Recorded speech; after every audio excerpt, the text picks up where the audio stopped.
안녕하세요. 김원준입니다. 탈원전 공론화위원회가 신고리 원전 556호기 건설 재개를 결론으로 내놨습니다. 동시에 향후 원전은 축소해야 한다는 결론도 함께 제시했습니다. 정부는 이 결론을 수용했습니다.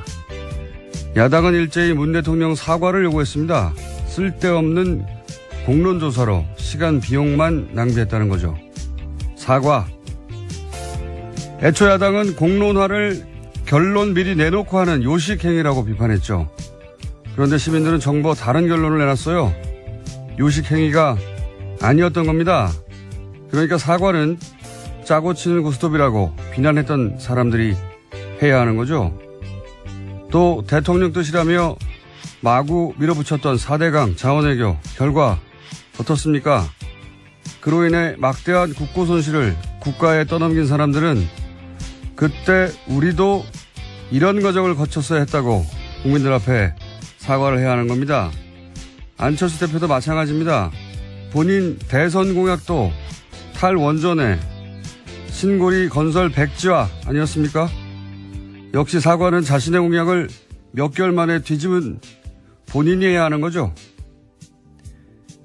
공론화라는 이 절차 큰 박수를 받아 마땅합니다. 김원준 생각이었습니다.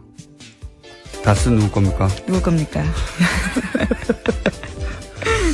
자, 저는 이 공론화위원회가 건설 중단을 결론을 낼 줄 알았어요. 네. 아무래도 대통령 공약이었기 때문에요. 네. 그렇게 전망되는 바도 컸었습니다. 게다가 좀 재밌는 것은 이 공론화위원회 발표 이후에 원전 건설, 추가 건설은 중단해야 된다는 여론이 훨씬 높아졌어요. 굉장한 실험이었어요, 제가 보기에는. 예, 정말 새롭고 신기한 실험이었는데요. 의미 있는 또 과정이었습니다. 결과를 잠깐 정리해 주세요. 네, 신고리 5,6호기 공론화위원회가 지난 20일에 건설 재개 권고안을 담은 최종 권고안을 발표했습니다. 최종 조사 결과에서는 건설 재개가 59.5%, 건설 중단이 40.5%였고요. 그래서 최종 결과는 19%포인트 차이가 났습니다. 그러니까 5,6호기는 건설을 재개하되 이미 공정이 진행됐으니까 그러나 추가 건설은 하지 말자. 이게 결론이잖아요. 그리고 이 발표 이후에 제가 알기로는 리얼미터 여론조사가 있는데 원래 박빙이었거든요. 건설 재개와 중단이. 탈원전 여론이 훨씬 높아졌어요. 참 예상 못했던 결과입니다. 모든 게. 예. 그리고 이 실험 자체가 가지는 의미가 굉장히 큰 게 그동안 우리가 대의민주주의라고 했거든요. 그러니까 동네마다 의원씩 하나 뽑아가지고 나 대신해서 대의해서 법을 만들고 시스템을 운영하는. 이번에는 선출직 하나도 없이 다 스스로 공부하고 다 스스로 질문하고 판단해서 시민들이 정책을 결정한 거거든요. 이런 제도는 스위스를 직접민주주의라고 하는데 말이 직접민주주의죠. 거기 있는 칸톤이라고 그러죠. 그 주에서 실제 그 광장에 모여가지고 직접 의사결정을 하는 주는 하나밖에 없어요. 이름 갑자기 생각이 안 나요. 글라루스인가? 예, 글라루스일 겁니다. 작은 도시인데 1년에 한 번 그것도 광장에 모여서 자기들끼리 투표해가지고 뭘 결정하는 란츠게마인드인가? 오늘 갑자기 아는 척하려고 했더니. 스위스도 직접민주주의라고 이렇게 흔적이 남아있는 거죠, 흔적이. 실제 이 공론화 제도는 제가 보기에는 세계적으로 굉장히 큰 의미가 있고 사실 야당 나와서 100명씩 막 밤새 3박 4일 끝장 토론을 한다고 해도 이거 결론 안 나거든요, 절대로. 싸우기만 하지. 그런데 이제 이 400여 명이, 길을 제시했고 그게 굉장히, 그 결론이 마음에 안 드시는 분들도 있겠지만 저도 뭐 건설 중단이 개인적인, 생각인데 이런 과정을 거쳐서 결론이 나면 또 수긍하지 않을 수가 없어요. 네, 네. 과정 자체가 굉장히 의미 있는 실험이었습니다. 이런 보완은 필요하겠죠. 그러니까 400명이 과연 민의를 평균적으로 제대로 반영했는가. 근데 이건 뭐 여론조사 기법이 시간이 지날수록 정교해지잖아요. 그렇게 이제 보완할 문제인 것이고. 예.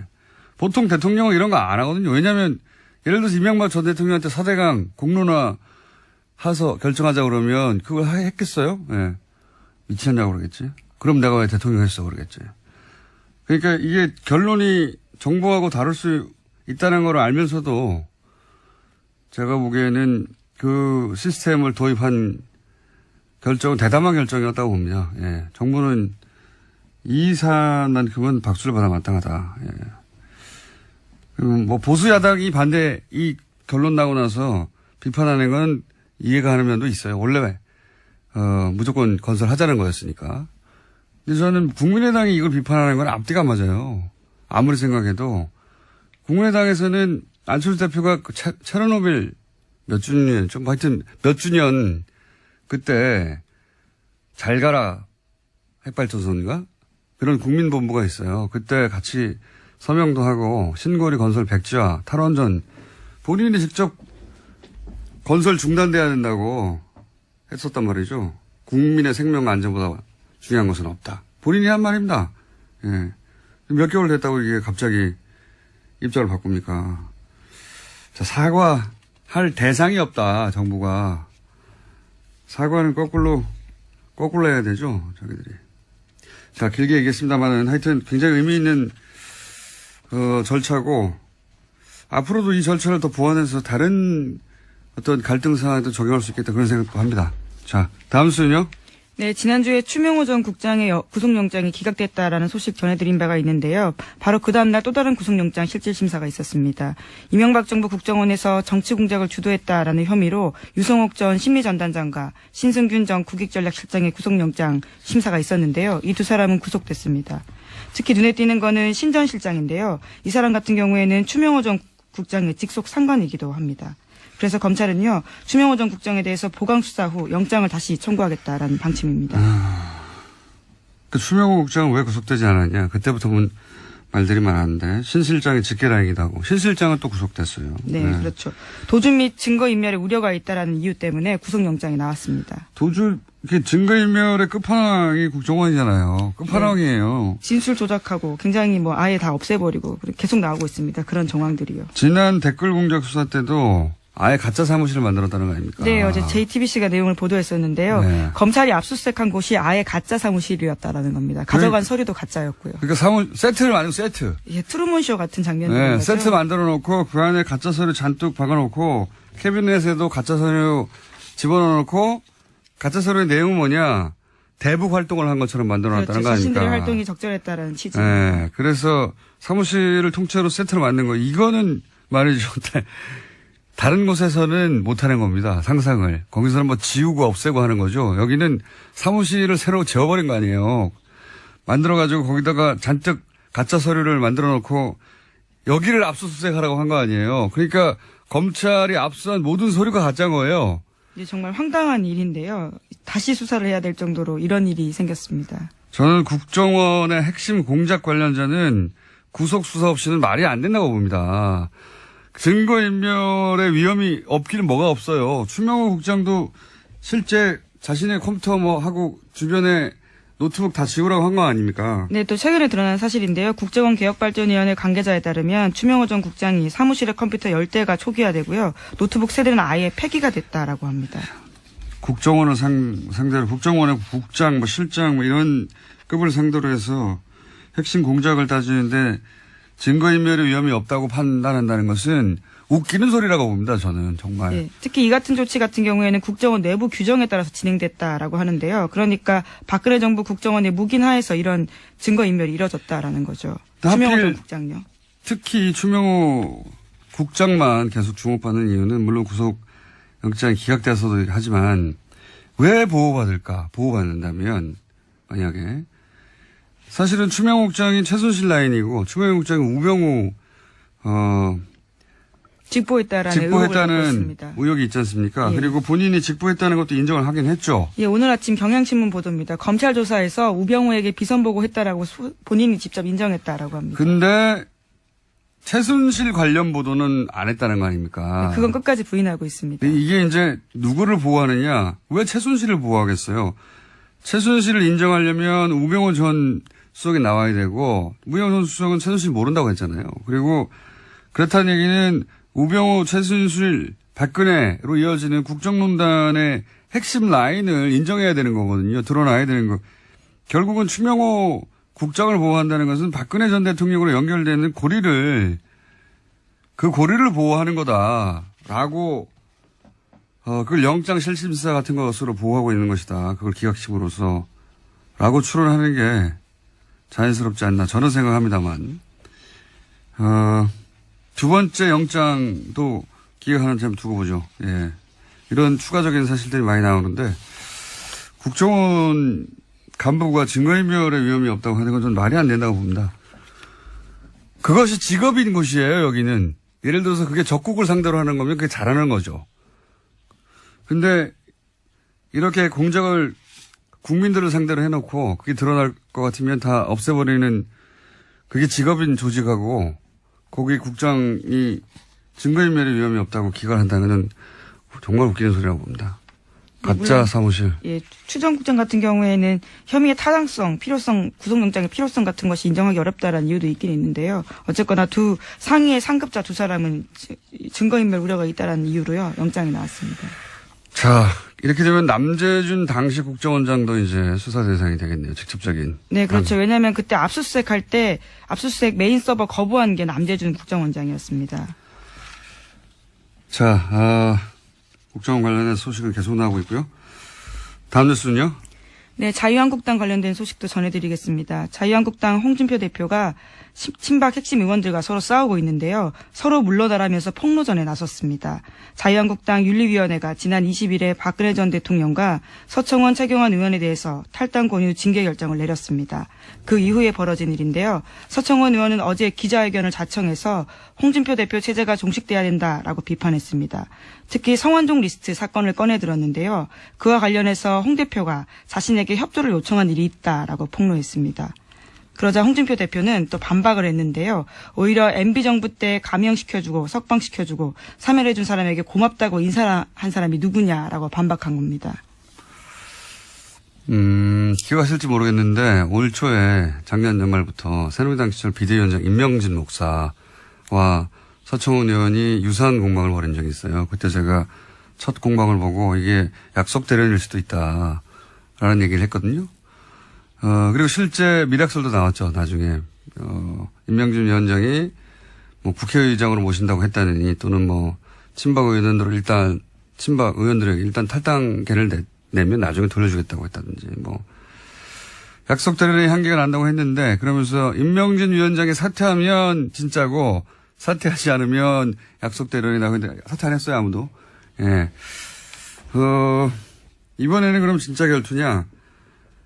그때 척도가 사퇴하느냐 아니냐였다면 제가 보기에는 이번에 척도는 서청원 의원이 홍준표 대표와 관련해서 뭔가 물증을 가지고 있다는 식으로 얘기를 하잖아요. 예, 녹취록 관련 자료가 있다라는 식의 네. 암시를 했습니다. 근데 그 물증을 내놓는데 나중에 홍준표 대표에게 치명적 타격을 줘서 대표를 물러나게 할 정도다. 그럼 진짜 싸우는 거고요. 예. 내놨는데 별게 아니거나 아니면 안 내놓거나 약속 대련일 수 있습니다. 네. 이분들은 말이죠. 퍼포먼스의 달인들이기 때문에 예, 그 앞에서 몇 마디 하는 거 가지고 어제 하루 종일 뉴스가 됐던데 그저께도 그것만 가지고 판단할 수가 없어요. 이분들은 속이 아주 깊은 분들입니다.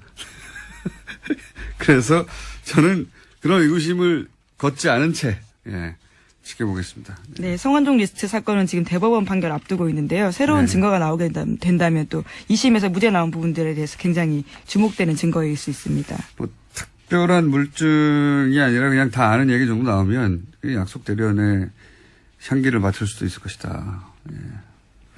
그런 생각도 합니다, 저는. 자, 뉴스를 한 두세 개 정도밖에 못 다루겠네요. 오늘 네. 좀 일찍 이야기를 했습니다. 다음 뉴스는 뭡니까? 네, 일본 중의원 선거가 치러졌습니다. 출구조사에서 집권자민당이 압승할 것으로 예측됐습니다.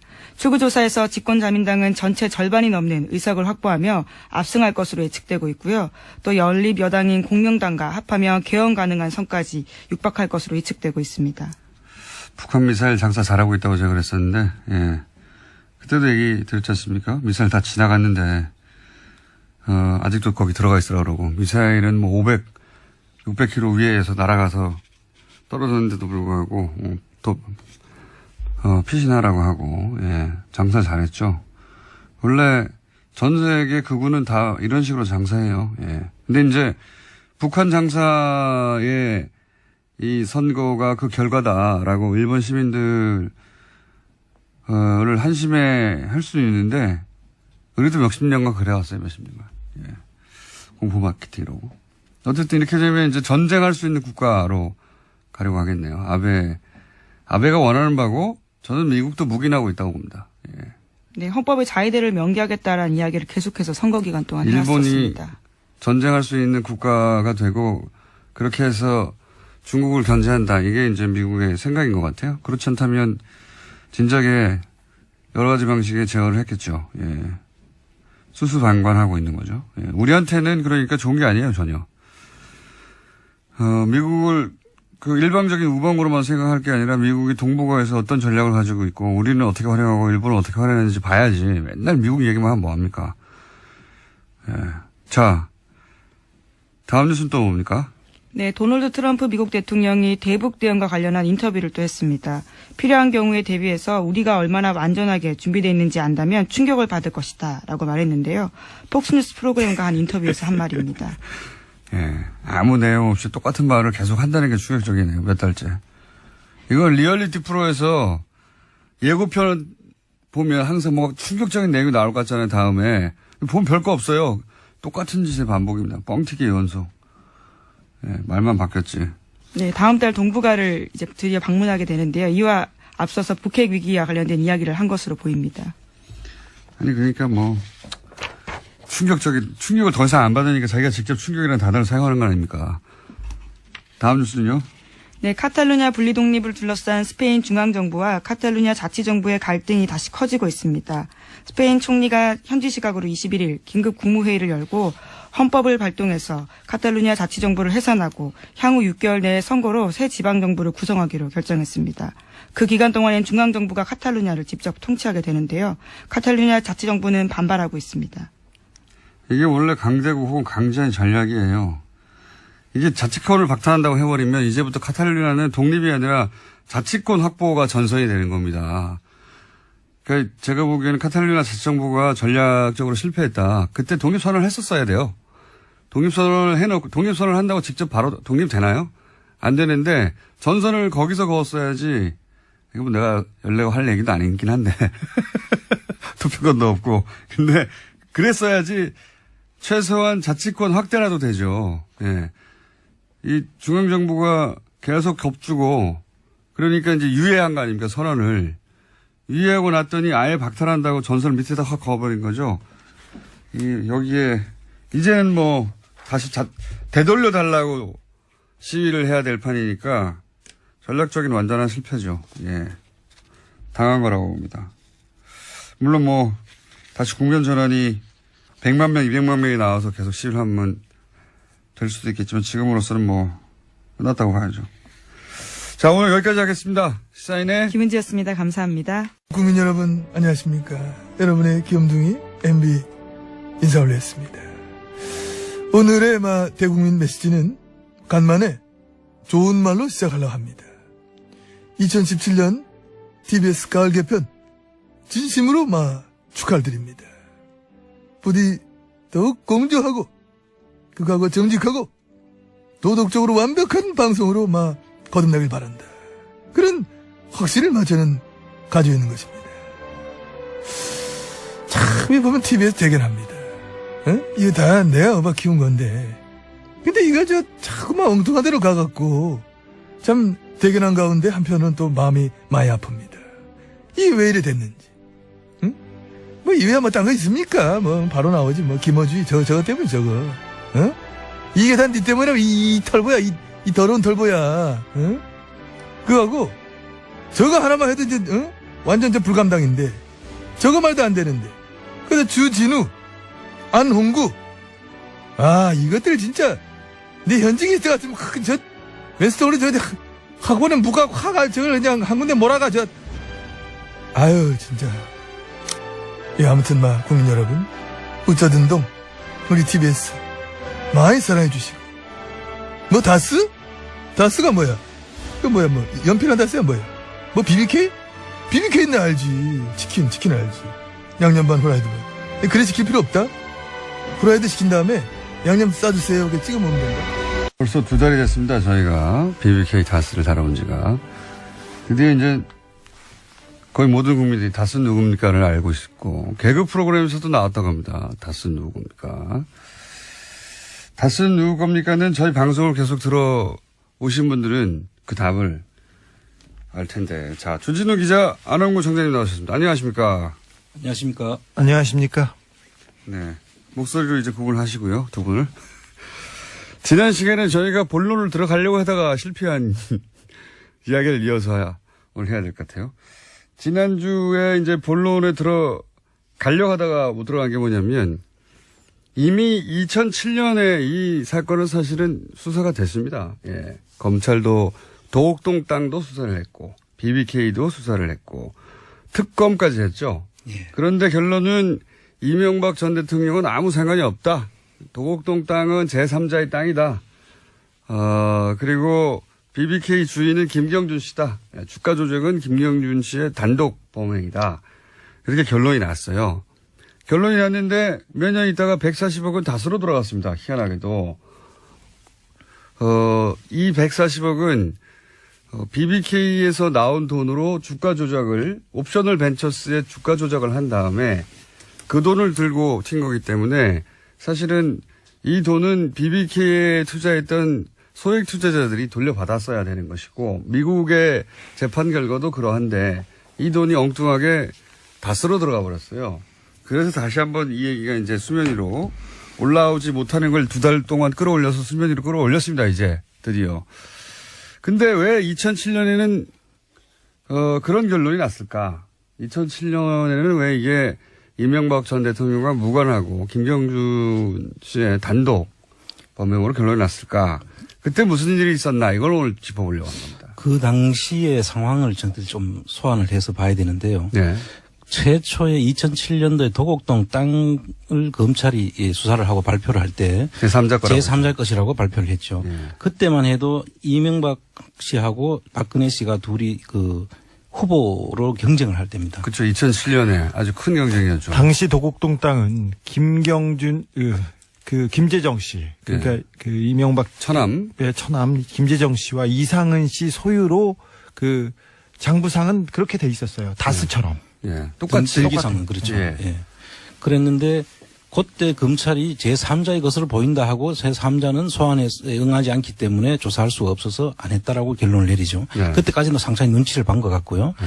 그다음 그때 다시 제3자는 이명박이었습니다. 제3자 그다음 이명박. BBK 수사를 하는데 BBK 수사 때는 이명박 씨가 이미 후보로 됐을 때였어요. 네. 그런데 후보로 됐는데 그때 지형상 정치 지형을 보면 그때 한나라당 후보가 거의 대선 후보가 되는 그런 시기였기 때문에 이번 대선하고 되었죠. 비슷한 거죠. 예. 민주당의 후보가 대통령이 되는 거 아니냐 했던 것처럼 그때는 한나라당의 후보가 대통령이 되는 거 아니냐. 그랬어요. 사실 그 후보 경선 과정에 한나라당 후보 경선 과정에 이 수사가 시작됐어요. 근데 그래서 굉장히 열심히 검찰에서 수사를 했습니다. 그래서 지금 이거는 이명박 대통령의 가신의 얘기인데 수사 과정에 너무 세게 몰아쳐서 그 되게 걱정을 하고 대책회의를 매일 했었는데 이명박 대통령이 후보가 되자마자 갑자기 태도가 돌변해서 자기네들도 놀랐다고 합니다. 검찰의 태도가. 네. 예. 그래서 검찰이 그 당시에 BBK 수사 결과를 발표를 하게 되는데요. 지금 그 결과 발표문을 보면은 지금 저희들이 그동안에 밝혔고 의심했던 내용들이 다 드러나 있어요. 예를 들면요. 예를 들면은 BBK의 그 자금 이면 계약으로 우리 BBK가 지금 아까 주 기자가 말씀하셨듯이 다스와 BBK 관계가 예. 어떤 관계냐. 그 다스가 이명박 거면 그 김경준이 주가 조작했는데 어떻게 연관이 돼 있느냐에 대한 의심들을 지금 하고 있잖아요. 도곡동 땅이 이명박 전 대통령 거면 BBK가 이명박 전 대통령 거고. 거다라고 지금 BBK가 이명박 전 대통령 거면 주가 조작도 이명박 대통령이 한 거다. 이거 아닙니까? 예, 그렇죠. 예. 근데 거기서 확실한 고리가 하나 나오죠. 그 BBK에서 BBK 그 주식 61만 주를 예.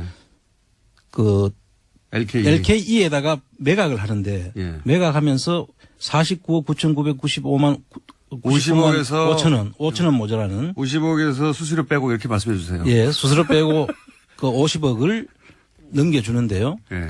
그게 통장이 그때 통장이 발견됐고 그 돈 간 것이 이명박 씨로 갔다는 것이 그때 검찰에서 밝혔다는 것이 최근 그 대정부 질문을 한 그 김경엽 의원이 밝힌 거거든요. 그렇게 되면은 BBK가 LKE를 에다가 주식을 넘겼기 때문에 그 BBK 주인이 이명박 씨다 이렇게 되는 것이죠. 안 청장님 또 어려워졌어요.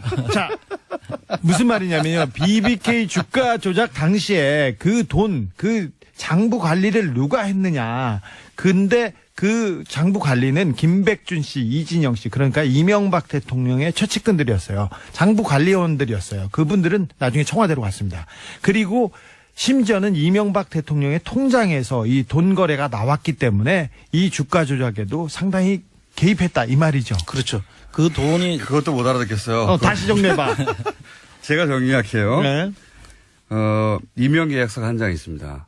이 임명계약서대로면 주인이 이명박 전 대통령이에요. 그렇죠. 근데 검찰은 이 임명계약서에 찍힌 인감도장이 이명박 전 대통령 인감도장과 다르다고 이 계약서를 가짜라고 한 겁니다. 아니요. 근데 검찰이 예. 이 이면 계약서가 진짜인 줄 알았어요. 물론 그리고 아는데 인감 도장도 진짜인 줄 알았어요. 통장도 그때 아니, 진짜라고 그러니까 했어. 내 말은 뭐냐면 진짜인 줄 알았죠. 알았는데 검찰 발표가 다르다고 발표를 하면서 털어준 거라는 거죠. 제 말은. 그렇죠. 그렇습니다. 네. 자, 셋이 각자 다 다른 얘기를 하는데 제가 하는 얘기가 같은 맞네요. 얘기예요. 같은 얘기. 제가 하는 얘기가 아주 제일 이해하기 쉬운 겁니다. 임명계약서 한 장이 있어요. 이 임명계약서가 맞기만 하다면 BBK는 이명박 전 대통령 겁니다. 김경준이 한국에 들어오면서 입국하면서 이 BBK는 저기 이명박과 내가 공동으로 설립한 거고 BBK 주가 조작도 이명박이 했다 이 얘기를 하면서 자기를 증명해줄 서류가 있다. 이게 이면 계약서다. 이러면서 계약서를 들고 왔어요. 흔들었어요. 네. 그러니까 이면 계약서의 내용 자세히 알 필요가 없습니다. 왜? 그들끼리 복잡한 계약이기 때문에 알 필요가 없고 핵심은 뭐냐? 이게 맞으면 주인이 이명박 전 대통령이 되는 거예요. 예? 더 핵심은 검찰이 그 사실을 이미 그때 알고 있었다는 거예요. 알고 있었는지 모르고 있었는지는 이제 수사를 해봐야 되는데 우리는 알고 있을 거라고 생각하는 거고요. 근데 검찰은 도장이 다르다고 가짜라고 해버린 겁니다. 근데 김경준 씨의 나중에 주장은 무슨 소리냐. 그때 도장이 2개가 있었다. 2개가 있었는데 그중에 하나하고 다르다고 결론을 낸 것이다. 네. 나중에 얘기를 하죠. 근데 검찰이 이 이면 계약서가 진본이라는 걸 알고 그 또 하나의 도장이 이게 진품 그러니까 이명박 거라는 걸 알았어요. 그래서 어떻게 해야 되냐면은 김경준의 진술을 무너뜨려야 됩니다. 그러니까 김경준이 자기가 거짓말을 했다고 진술을 바꾸게 함으로써 이 이면 계약서를 덮을 수 있었습니다.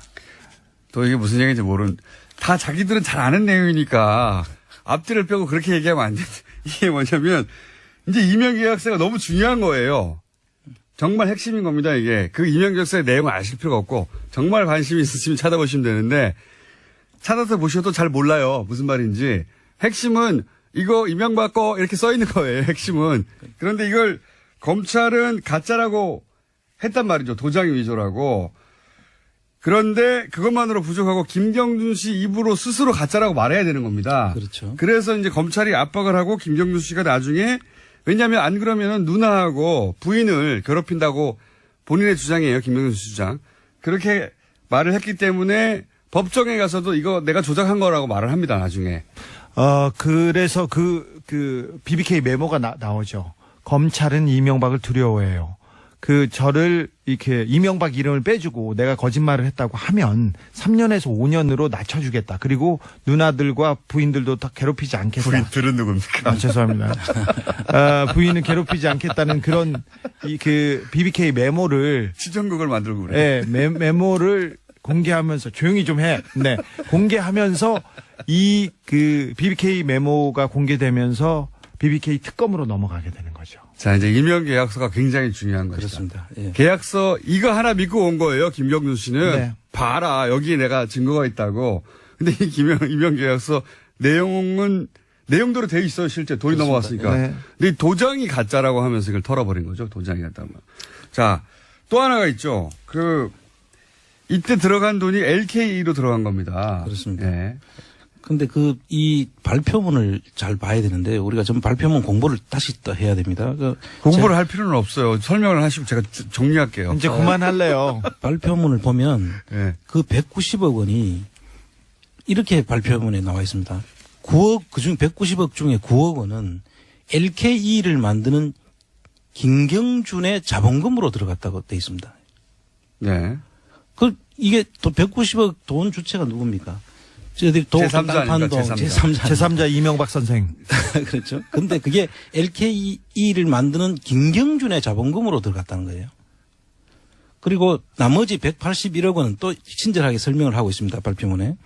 181억 원은 마프와 AM 파파스 등 외국에 가서 이 주가 조작을 하는 데 쓰였다고. 검은 머리 외국인. 그러니까 네. 김경준이 BBK에서 옵셔널 벤처스에서 이제 투자를 받았다는 외국인들. 그렇죠. 네. 그래서 이 LKE를 통해 가지고 해주시겠어요? 외국에 나가서 주가 조작을 하는데 쓰였다고 검찰 발표문에 그걸 실어놓고 있어요. 예. 이것만 자세히 보면 예. 수사가 필요가 없는 것이죠, 사실은. 이게 무슨 얘기냐면 지금 아는 청장님 말씀하신 거는 제3자가 주인인 190억이 예. 우리가 이제 주가 조작했다 하는데 그 주가 조작을 하려면 돈이 있어야 되는 거 아닙니까? 돈이. 그렇습니다. 예. 그 돈이 어디서 났느냐? LKE라고 하는 회사에서 나왔고 또 돈은 마프나 엠파파스라고 하는 소위 역의 펀드인데 역의 펀드인데 이 역의 펀드를 통해서 이 일이 일어났어요. 그러니까 해외에 있는 펀드를 통해 가지고 주가 조작을 했단 말이죠. 근데 그 돈이 어디서 났느냐? 이 제3자 돈이에요, 다. 그렇습니다. 제3자가 주가 조작을 했다고 검찰 발표에 돼 있는 거예요. 네. 그런 제3자 셈이죠. 이명박 선생. 핵심은 제3자가 마프고 LK이고 다 통해서 주가 조작을 했다라고 검찰 수사 발표문에 있는데 그때 그거를 못 알아먹는 거죠, 복잡해서. 그때 아무도 당시에. 몰랐습니다. 지금. 예. 그때 당시에는 복잡해서 못 알아듣는 거고 일부러 복잡하게 했죠. 검찰은 그 당시에 그 부분은 거짓말이 아니에요. 다만 그 제3자 주인이 이명박 전 대통령으로 의심됨 이 얘기가 빠진 거죠. 예. 그렇죠. 빠진 거지. 그래서 검찰 수사 발표대로만 그대로 따라가면 주가 조작을 제3자로 했으니 제3자를 잡아라. 이렇게 돼야 되는 겁니다. 그렇습니다. 예. 당시 검찰 발표문대로 하면. 그래서 제가 어제 유수 공장 나온다고 제가 그동안에 제 책에까지 실어놓고도 자세히 보지 않았던 내용을 새로 검토를 해보니까 답이 다 들어있는 거예요. 예. 당시 검찰 수사, 저는 그때 그거 알았는데, 수사 발표에는 수사 발표문에 내용이 있어요. 근데 그거를 따로 했기 때문에 제3자가 누군지 밝히지 않고, 그 다음에 LK이고 뭐 AM 파파스고 역의 펀드 잔뜩 나오고, 그 다음에 이게 다 분리해서 해놨거든요, 발표를. 그렇습니다. 이 검찰 수사 발표를 다 정리하면 도곡동 땅을 판 돈으로 주가 조작을 했답니다. 그렇습니다. 예. 도곡동 땅을 판 돈으로 주가 조작을 했다. 그러니까 도곡동 땅 주인이 주가 조작을 한 사람이다. 그렇습니다. 이게 결론이에요. 그 김경준 씨는 그 주가 조작을 통해서 증권거래법 위반으로 8년간 수감 생활을 했고요. 네. 그 여기에 이제 이명박 씨 이 사실이 맞다면 이명박 씨 경우에는 공직자윤리법 위반에 해당이 되기 때문에 그 두 가지를 수사 발표문에 이제 적시를 했는데 이 내용이 내용 속에 다 들어 있어요, 사실은. 그 검찰도 상당히 곤욕스러웠을 거 아닌가 제가 볼 때는. 검찰이 빠져나가는 방식은 복잡하게 만든 겁니다. 그 좋은 머리로 복잡하게 꼬우고 풀어줬죠, 뭐. 그리고 굉장히 또 재밌는 건 검찰이 얼마나 털어주려고 노력을 했냐면 당시 이제 BBK 정관을 보면 정관에는 이명박 전 대통령 당시 후보, 당시 이명박 기준으로는 이명박 후보가 결정하지 않으면 아무것도 안 되게 돼 있어요. 그렇습니다. 예. 그러니까 회사가 정관상 BBK는 이명박 전 대통령 겁니다. 정관을 보면.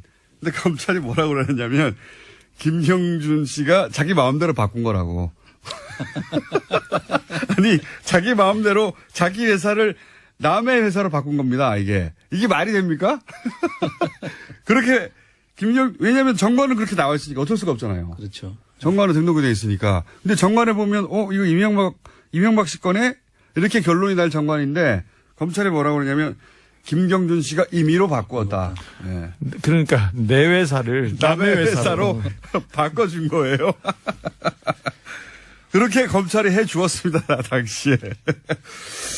또 있죠, 또. 소위 이제 LKE는 빠져나갈 수가 없이 이 주가 조작에 동원된 회사입니다. 그렇습니다. 네, LKE. 그러자 검찰은 김경준 씨 주장입니다.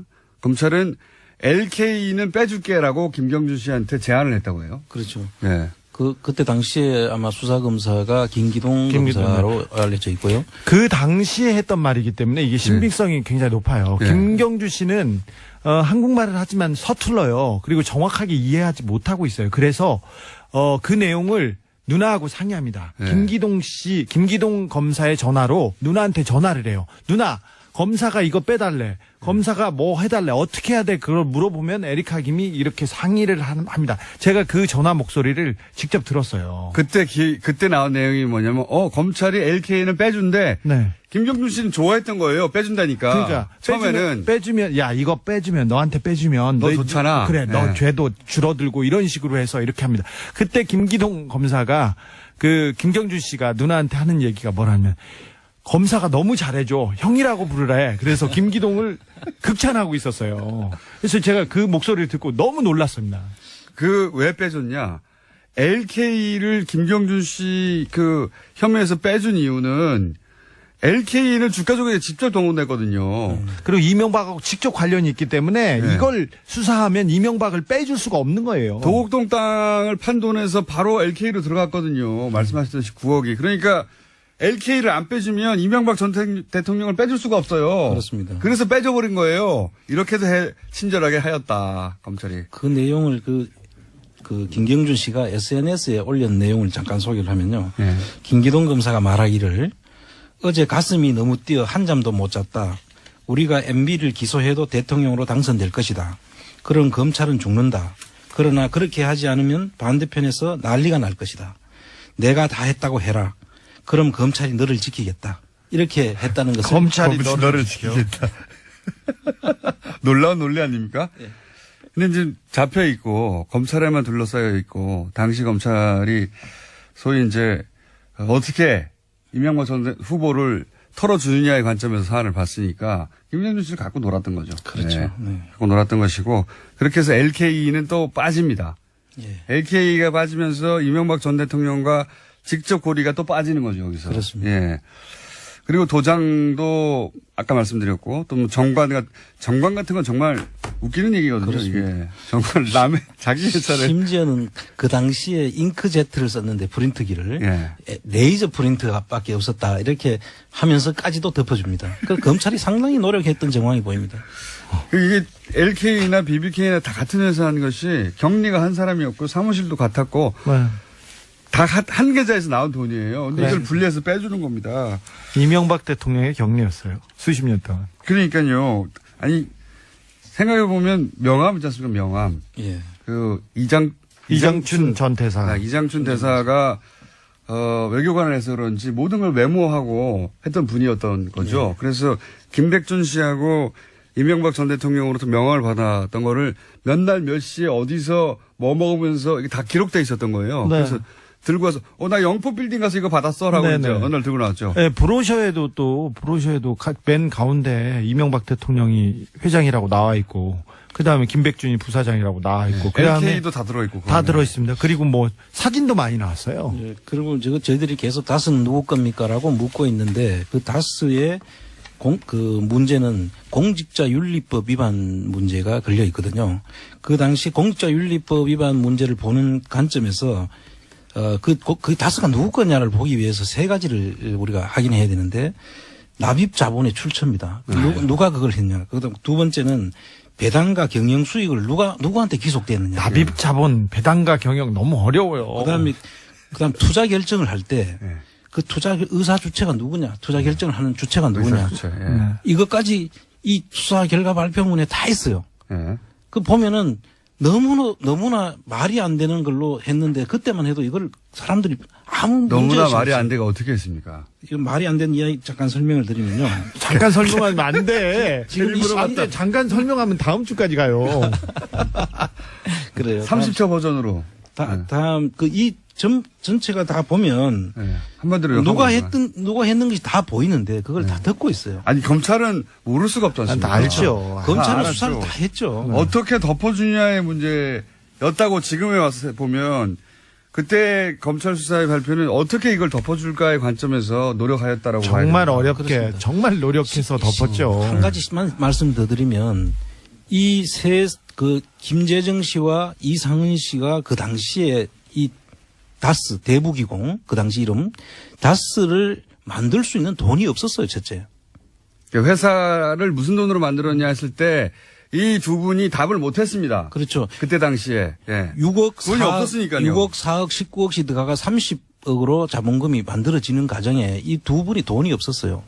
그리고 일부 자본금이 있던 그 후지기공이라고 일본 회사인 걸로 추정이 되는데 그 회사 주식 지분을 다 넘겨받아 가지고 이 회사가 완성이 되거든요. 그 후지기공 자금을 인수하는 자금도 이상은 씨는 없었던 거예요. 그러니까 이상은 씨하고 김재정 씨가 그 회사는 내 겁니다 주장하려면 그 회사를 세운 돈을 내가 이렇게 냈어요. 그래야 라고 되죠. 해야 하는데 그거를 입증을 못했습니다. 그렇습니다. 그때 당시에. 그러니까 다스의 주인이 누구냐도 두 사람이 주인이라고 하려면 두 사람이 이런 돈으로 만들었어라고 검찰이 발표해야 되는데 두 사람은 그걸 입증 못했어요. 그렇습니다. 그래서 도곡동 땅도 제3자의 것이고 도곡동 땅 주인이 BBK 주인 다스의 주인이고 계속 연결되는 겁니다. 다스의 주인이 BBK 주인이고 그 사람이 주가조작의 주범이다. 그래 도곡동 땅하고 연결되는 걸 막기 위해서 검찰이 어떻게 풀어주냐 하면 이 돈 190억은 납품업체에 대한 대금을 받은 거다. 이렇게 합니다. 납품대금. 납품대금. 그럼 그 원가는 누가 주고 다 하는 것인지 이 돈은 190억이 가버리면 납품대금 팔아가지고 받은 이익은 얼마 안 되지만 실제 돈이 또 원료 사는데 들어가는 돈은 줘야 되지 않습니까? 예. 그 190억이 전부 다 납품대금이라고 검찰이 이 털어주죠 또. 회계 지식이 부족해서 오는 하나의 좀 해프닝 아닌가 싶은데요. 아니, 뭐, 부족한 게 아니라요. 다 알고 덮은 거죠, 일부러. 일반인들의 회계 지식이 부족할 거라고 생각하고 그렇게 말했겠죠. 예. 뭐 그렇게 봐야 되겠죠. 어제 이제 다스가 아니라 이명박 내부자한테 또 연락이 왔는데, 다스는 누구 거냐에 중요한 근거 중에 하나가, 이명박 대통령이 차를 살 때 개동 현대에 있는 그 대리점, 큰 대리점에서 샀는데 그 모든 돈을 다스에서 냈고, 생활비와 다른 자금들도 다스에서 가져다 썼답니다. 그렇게 최신 버전의 증언이 또 하나 있고요. 예. 이 증언들은 저희가 그러니까 이건 과거에 밝혀진 거고요. 예. 지금 한참 모으고 있고 아직 다 공개하지 않은 것은 최근에 나온 증언들이거든요. 최근에 나온 증언들은 또 저희 또 모아서 한번 정리할 텐데 그리고 나서 그 검찰들은 다 어떻게 됐습니까? 그때 수사 결과를 발표한 사람은 김홍일 차장검사였는데요. 승진했죠. 그리고 그 밑에 최재경, 김기동을 비롯한 10명의 검사들은, BBK 검사들은 승승장구했습니다. 이명박 정권에서 가장 중요한 역할을 하다 했고요. 박근혜 정권에서도 마찬가지입니다. 최재경 그때 당시 민정수석을 잠깐 했죠. 네. 근데 막판에 박근혜 정부에서 민정수석을 했죠. 이 BBK 검사 10명하고 저하고 소송을 했는데 제가 원고 피고 관계로 자주 만났어요. 사석에서도 보긴 했는데, 이 사람들이 대법관한테 탄원서도 보냈어요. 주진우 빨리 구속시켜. 네, 그렇죠. 당시 빨리 처벌하라고. 예, 참. 김홍일 중수부장을 비롯한 이 10명의 검사들은 굉장히 승승장구하고 지금도 거의 대부분 요직에 남아 있습니다. 김홍일 검사는 나중에 중수부장 대단한 거죠. 네. 중수부장까지 됐고. 하고 옷을 벗었는데 최재경 검사도 옷을 벗었는데 나머지 분들은 뭐 잘 지내고 있습니다. 이때가 이제 언제냐면은 나는 꼼수다라는 그렇죠. 팟캐스트가 있었어요. 그때 이제 갑자기 BBK 검사 9분이 대법관에게 탄원서를 보냈습니다. 빨리 좀 처벌하라고. 그때 에리카 김도 편지를 보냈어요. 주진우가 나쁜 놈이다 이렇게 해가지고 갑자기 잘 지내다가 나쁜 놈은 나쁜 놈이죠. 아니요. 누나 그분들 동생 입장에서 나쁜 놈이지. 그러면. 누나 동생 하다가 갑자기 입장을 약사님 아니 바른정당 통합에 관한 뉴스가 최근에 쏟아지고 있습니다. 오늘 내일 이 문제 짚어볼 텐데요. 오늘은 먼저 통합에 반대하는 입장 먼저 들어보겠습니다. 국민의당 이상돈 의원 연결됐습니다. 안녕하세요, 의원님. 네, 안녕하세요. 네. 오랜만입니다. 네. 의원님, 저희 스튜디오에 한번 나와주세요. 네. 네, 시간 봐서 나와주십니다. 직접 나오시면 빵빵 터질 것 같습니다. 네. 자, 우선 먼저 이걸 여쭤봐야 될 것 같은데, 통합에 반대하는 의원으로 먼저 모셨는데, 반대하시는 거 맞죠? 저는요, 반대가 예. 애당초 불가능하기 때문에 터무니없는 거라 해서 반대하는 겁니다. 그러니까 반대할 가치도 없는데 반대하는 거죠. 그리고 제가 이미 일주일 전에 인터뷰에 이 통합은 가능성은 제로라 그렇지 않습니까? 예? 그리고 이미 뭐 물 건너간 걸 보이지 않습니까? 네. 불가능하다고 보시는 거군요. 예. 네네. 네, 가능은 한데 반대가 아니라 안 될 일이다 이렇게 보시는 거군요. 우선. 네, 그렇습니다. 네. 예. 동아일보가에서 보도한 것 같은데 개개인 의원들에게 전화 통화해서 찬성하는 분이 18분, 반대하는 분이 11분, 나머지 유보 이렇게 나왔던데 현재로는 여하간 찬성하시는 분이 더 많은 거 아닙니까? 당내. 근데요, 그게 답변할 때 네.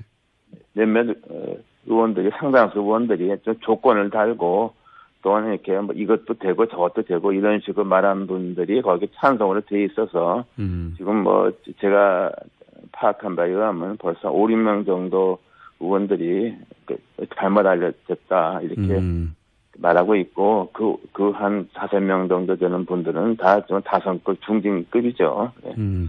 그러니까 이 찬성도 조건부 찬성이 10명밖에 안 되는 겁니다. 현재는 그렇군요. 네. 조건부 찬성이었는데 잘못 알려줬고 이제 그분들도 입장을 그렇죠. 바꾸고. 뭐 그것도 하나의 가능할 수 있겠다. 뭐 그 정도 얘기한 것을 갖다가 그러니까 그 신문에서 의도적으로 이렇게 좀 분리해서 부풀려 쓴 거라고 봐야죠. 네. 동아일보 보도는 그렇고요. 그러면 그 이전에 조선일보 보도로 이제 국민의당이 통합을 하면 지지율이 상당히 높다. 비밀 여론조사를 했다라고 해서 논란이 됐는데 혹시 이 여론조사는 알고 계셨습니까? 그건 사전에 우리 아는 사람 아무도 없었죠. 그러니까 국민정책연구원에서 국민 세금으로 쓸데없는 여론조사 한 건데, 그것도 그런 여론조사 하게 되면 질문이 좀 이렇게 원하는 방향으로 되어 있지 않겠습니까? 그렇게 해서 나온 거 큰 의미 없다고 봅니다. 네. 의미 없다. 혹시 이 여론조사가 소속 의원들 모르게 진행됐다는 것에 대해서 내부 비판은 없나요? 상당히 격앙되게 생각하는 의원들이 많이 있죠. 특히 좀 정치를 오래 한 사람들에 대해서는 이거 이제 대단히 잘못됐다 이렇게 보고 있죠. 네. 그래서 뭐 혹시 안철수 대표에 대한 비판 얘기는 없습니까? 관련해서? 어저께 정동영 의원, 천정배 의원, 유성엽 의원들이 굉장히 강도 높은 비난을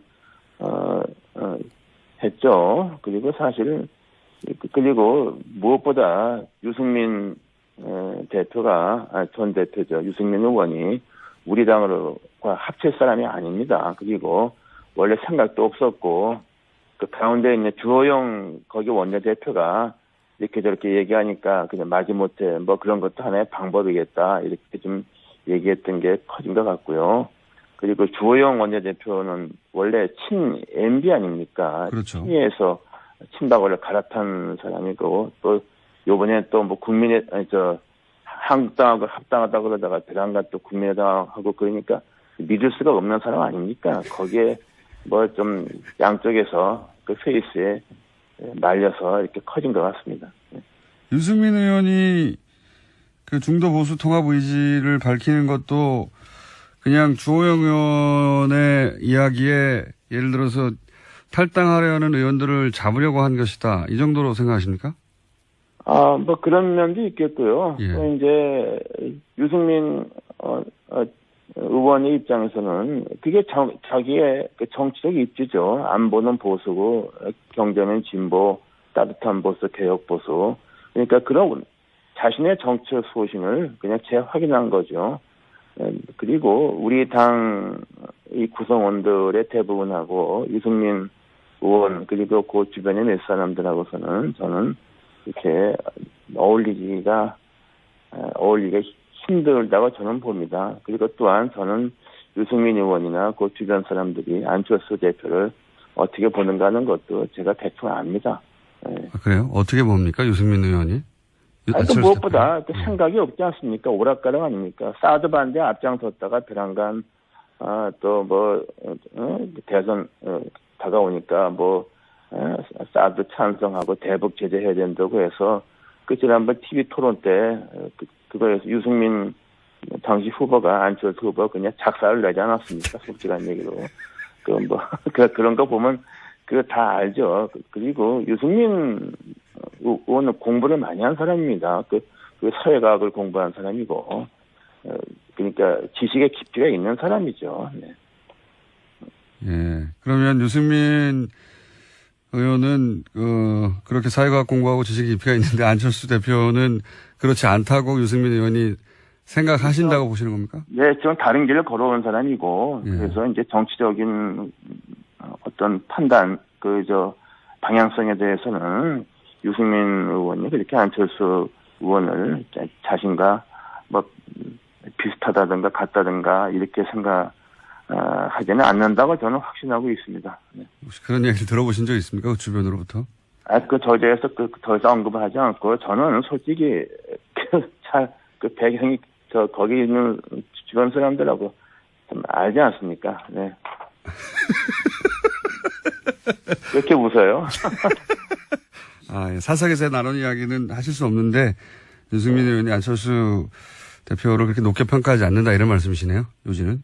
그건 우리 TV 토론 때 보지 않았습니까? 거기에 대해서 안철수 당시 후보 한마디도 못했잖아요, 반론을. 쩔쩔맸잖아요. 네.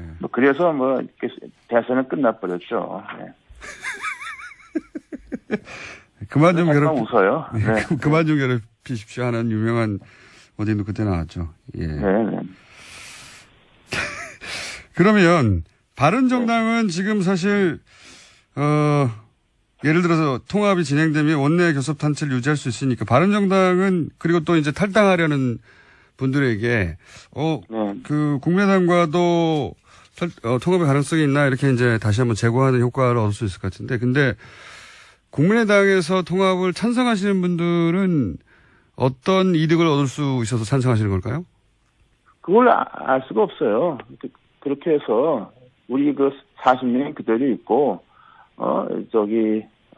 바른정당에서 의원이 한 10명 오면 50명 되고 그렇게 하면 시너지 효과가 난다고 생각하는데 아마 내분 때문에 같이 공멸할 겁니다. 그럼 저는 그런 일이 안 생긴다 보고 그리고 정당은 좀 있는 사람들이 스펙트럼이 있지 않습니까? 네. 우리가 바른정당 합치면 이건 정당이 아닙니다. 이건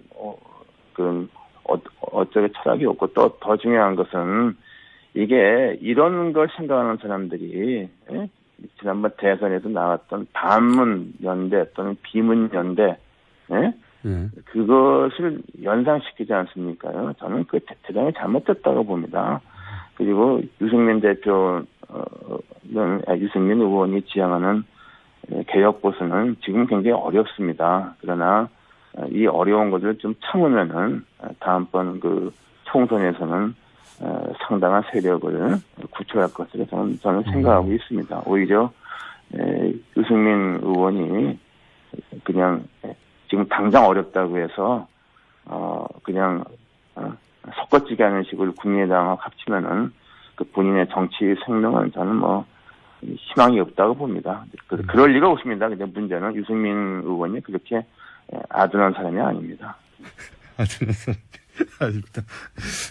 국민의당 내부에서 원외위원장 일괄 사퇴 얘기가 나왔지 않습니까? 그게 아마도 이제 바른정당과 통화하자면 원외위원장 자리가 비어 있어서 그렇게 진행된 거 아니냐 이런 얘기가 나오는데 원외위원장 일괄 사퇴 문제는 어떻게 진행되고 있습니까? 지금 제게 어저께 토론회 했는데 굉장히 반대하는 위원장들의 목소리가 훨씬 크고 당당했다 그러죠. 그리고 지금 시도당 위원장에서 서울, 부산, 경남 빼고 다 그만뒀다 이렇게 얘기는 하는데 우리가요 좀 서울, 경기, 부산, 경남하고 호남은 물론 우리가 제일 강하고 하고서는 그 외에는 조직 자체가 굉장히 미비합니다. 그래서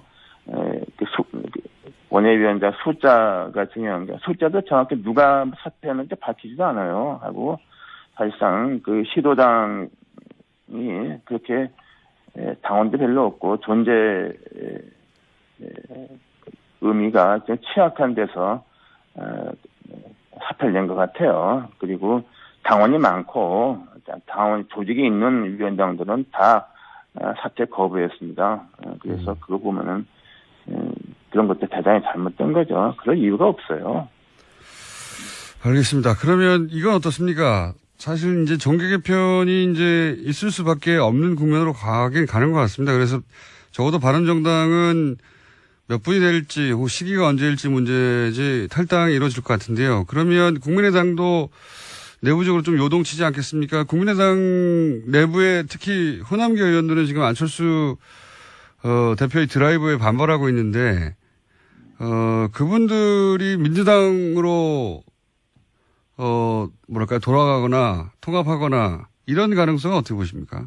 저는 그럴 가능성도 없다고 봅니다. 그리고 지금 현재 이게 평지풍파 아닙니까? 멀쩡하게 당기 대분란에 빠졌는데 그 책임은 무엇보다 안철수 대표와 그 주변에 안철수 쪽 인사라는데 누군지도 모르겠어요. 그래서 굉장히 지금 비판과 그런 격앙된 반대가 있죠. 그래서 아마 국감이 끝나게 되면은 아마 상당한 의원들이 안철수 체제를 더 이상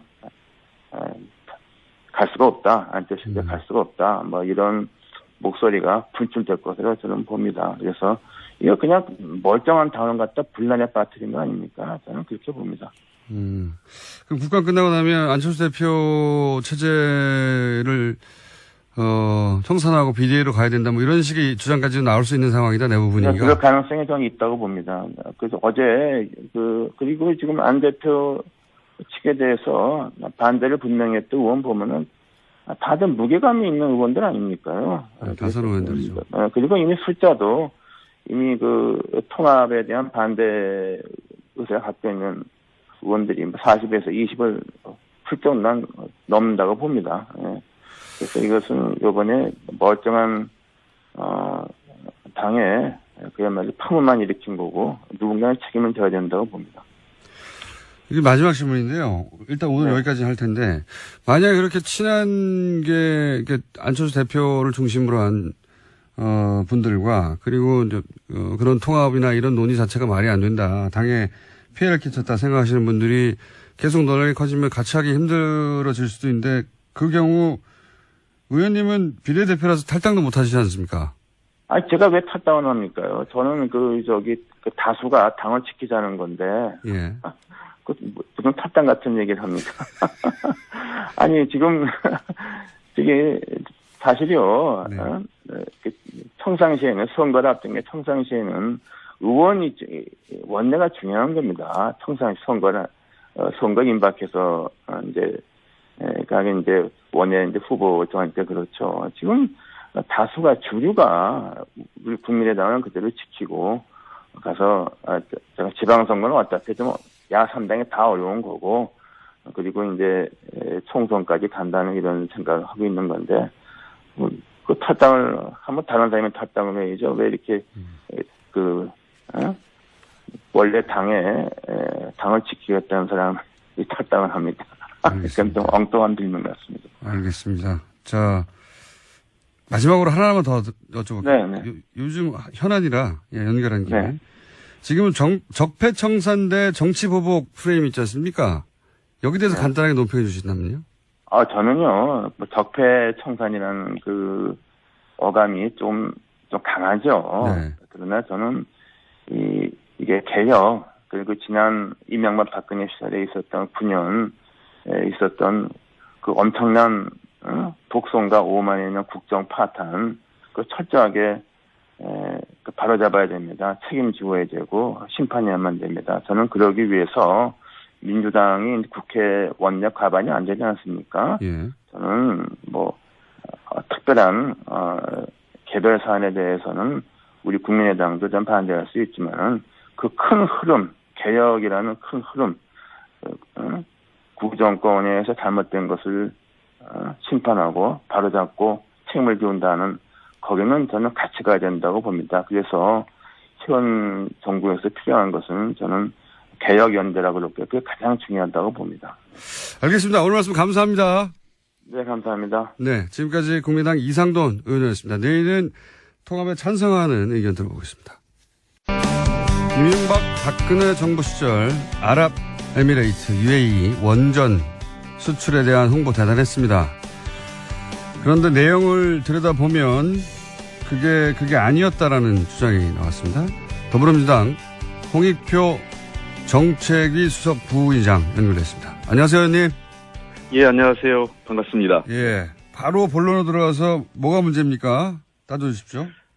예, 이게 두 가지죠. 하나는 원전 수출에 대한 과대 포장인 거고요. 예. 두 번째는 이명박 정부 시절에 맺었던 계약이 박근혜 정부 들어와서 추가로 악화되는 겁니다. 즉, 그 전에 맺었던 계약도 확정된 게 아니라 이후에 그 UH에 휘둘리면서 그 계약이 악화되면서 사실상 빚 좋은 개살구에 머무른 거 아니냐 이런 우려입니다. 원래 안 좋았는데 더 악화됐고 그리고 과대 포장됐다. 우선 과대 포장은 좀 자세히 설명해 주시면요. 이게 뭐 잘 아시다시피 2011년, 12년 그 당시에 그 1차 계약이 2012년에 이루어지는데 2011년, 12년 당시에 이명박 정부에서 대대적으로 선전했던 게 아랍에미레이트 원전 수출 아닙니까? 그 한국형 원전 수출 해가지고 뭐 마치 황금알을 낳는 거위처럼 그 당시 선전을 했습니다. 그러니까 당시 그 발표 내용을 보면 한국형 원전 4기를 지어주면서 총 계약이 우리 돈 한 21조 원 당시 환율에 따르면 186억 달러다 해서 굉장히 큰 돈을 이익을 벌 수 있다고 하면서 당시 수익률을 한 16% 목표 수익률을 제시를 했습니다. 그래서 그 새로운 우리나라의 수출 산업이라고 하면서 지금도 칭고리 오리고기 중단과 관련돼서 원전 수출 얘기를 계속 하지 않습니까? 그 재개를 지지했던 측에서요. 근데 사실은 이 원전 수출 과정에서 이런 이익이 부풀려졌고 또 다른 측면에서 즉 이 사고나 또는 관리 운영에 대한 책임 이후에 우리가 부담해야 될 그 어떤 관리 책임에 대한 리스크에 대해서는 전혀 알려지지 않았다는 것이죠. 그렇게 그것까지 다 계산하면 수익률이 얼마나 됩니까? 16%가 아니라? 이거는 뭐 좀 더 따져봐야 되는데, 2016년에 박근혜 정부에서 이제 새롭게 계약을 확정짓습니다. 그때 확정짓는데, 당초 16%였던 것이 10.5%로 조정됩니다. 그때 이미? 네네. 근데 이 아부다비 정부에서는 9%를 요구했는데 10.5%로 했는데, 이것은 좀 우리가 봐야 되는 게, 우리가 보면 해외 사업에서 기준 수익률 산출 모델 IPP 원자력이라는 게 있어요. 우리 자료에 따르면 그게 기준 수익률이 9.52%거든요. 그러니까 그보다 약간 1% 높은 겁니다. 즉 아부다비 정부에 요구한 9%는 그보다 낮은 거죠. 그러다 보니까 거의 마지노선으로 10.5%를 했는데 이조차도 우리가 관리 운영에 따른 책임을 지다 보면 어떻게 될지 모른다는 거죠. 실제로 가장 문제가 되는 거는 양 당사장 엔액 측과 한전 측이 계약을 하면서 몇 가지 독소 조항이 들어갔습니다. 우리 입장에서는 독소 조항이죠. 계약이 굉장히 불리하기 때문에. 예. 크게 한 5가지 정도 지적을 할 수 있는데요. 하나는 지분 비율이 변동될 가능성이 있습니다. 그러니까 2012년 당시에는 우리 지분 비율이 한전이 18%, 엔액이 82%였거든요. 그래서 추가 자본 납입 시 초과 가능해서 우리가 예를 들면 추가 자본이 증자를 할 때 한전도 같이 해서 이 18%를 유지하거나 더 지분을 높일 수 있는데 2016년에는 한전 지분 한도를 18%로 상한을 했습니다. 그걸 넘어설 수 없고 이후에 증자에 따라서는 도리어 추가 사업주 영입을 하게 되면 증자를 하게 되거나 엔액이 할 수 있으면 18%로 줄어들게 되는 거죠, 지분이요. 그렇게 되면 이후에 수익률도 줄어들 수 있죠. 18%에 따른 수익률이 10.5%고 이렇게 우리가 설정해놨기 때문에 만약에 지분율이 줄어들면 수익도 줄어들게 되죠. 그러면은 UA 측에서 증자를 자체적으로 하고 그럴 경우에 우리가 따라갈 수 없게 돼 있다는 거죠, 지금. 그렇죠. 증자를. 우리는 추가 투자를 못 하는 거죠. 그러니까 우리는 맥시멈이 18%고 거기서 줄어들 가능성이 있다는 거죠. 증자하게 되면. 그다음에 콜옵션 문제도요. 원래는 우리가 풋옵션이라고 해서 콜옵션이 이제 풋옵션 가게 했는데 콜옵션 할 때 이게 이제 어떤 이게 좀 저 복잡한 건데 예. 엔액이 콜옵션과 풋옵션을 행사할 수 있습니다. 예. 근데 그러니까 일정 가격이 됐을 때 사고 팔 수 있는 권한이거든요. 예. 일정 그 시간 기준 시점에서 그때 10% 프리미엄이 있는데 이 10% 프리미엄이 없어졌습니다. 아, 프리미엄 그냥 없었다. 예 프리미엄 그러니까 추가 가격 그러니까 기준 가격에서 10% 예를 들면 뭐 주당 1,000원에 팔게 되면 거기에 10%를 얹을 수 있는 그 프리미엄이 우리 한전 측에 있었는데 그게 없어졌던 거고요. 16년에는. 권리가 있었는데 권리가 없어졌다. 그렇죠. 요약하면. 그러니까 우리가 10%의 이익이 없어진 거죠. 그렇군요. 그 사고 팔 때. 그 다음에 이 법이 앞으로 문제가 생겼을 때 분쟁이 과거에는 런던에서 영국법에 따라 이루어지는 게 예. 아부다비에서 UA법을 하게 돼 있습니다. 아하. 이렇게 되면 굉장히 우리한테 불리하게 되는 거죠. 그렇겠네요. 예, 예. 제3국에서 하던 것을 이제는 UAE에서 들어가서 재판을 받아야 된다. 예, 그렇게 되어 있습니다. 또 있습니까? 그리고도 많이 있습니다. 이게 주권 면책 포기 조항이라는 게 있어가지고요. 예. 원래 어떤 사고가 발생하면 UAE 측도 정부 책임을 져야 되는데 예. 주권 면책을 해주게 됩니다. 그걸 삭제합니다. 그래가지고 앞으로 UAE 정부는 이게 책임을 안 지게 되는 주권국가 책임을 면책받을 수 있게 된다는 거죠. 그러면은 예를 들어서 원전에 사고가 났어요. 지금 원전의 소유권은 82%가 UAE 정부가 가지고 있기 때문에 80% 정도는 그 UAE 정부가 책임을 져야 되는데 UAE 정부는 책임을 지지 않게 된다고요? 아니 그건 아니고요. 그건 아니고. 사업자들은 책임을 집니다. 엔액이라고요. 예. 엔액은 책임을 지는데 82%하고 우리 한전이 18% 책임을 지는데 예. 아시다시피 원전 사고의 경우에는 큰 사고로 번질 수 있지 않습니까? 네. 그런 경우에는 우리가 국가 책임도 같이 포함해야 사업자들의 부담이 줄어드는데 국가 포함 책임이 빠지기 때문에 아하. 이 엔액과 한전의 책임으로 돌아가게 돼 있고 특히 UAE 같은 경우는 이제 국제 원자력 협정에 가입을 할 예정이지만 인근의 사우디나 카타르 등 같은 나라는 가입하지 않고 있거든요. 아하. 이런 국가에는 이 보상 한도가 없습니다. 그러니까 무한 배상을 해야 됩니다. 만약에 사고가 났을 경우에 그렇습니다. 이게 원전이라는 사고의 특성상 국가 책임도 있어야 되는데 이걸 배제했기 때문에 순수하게 그렇습니다. 거기에 참여한 상업 자본들만 배상을 해야 되는데 주변국까지 하면은 엄청난 숫자 금액이 될 수도 있다. 네.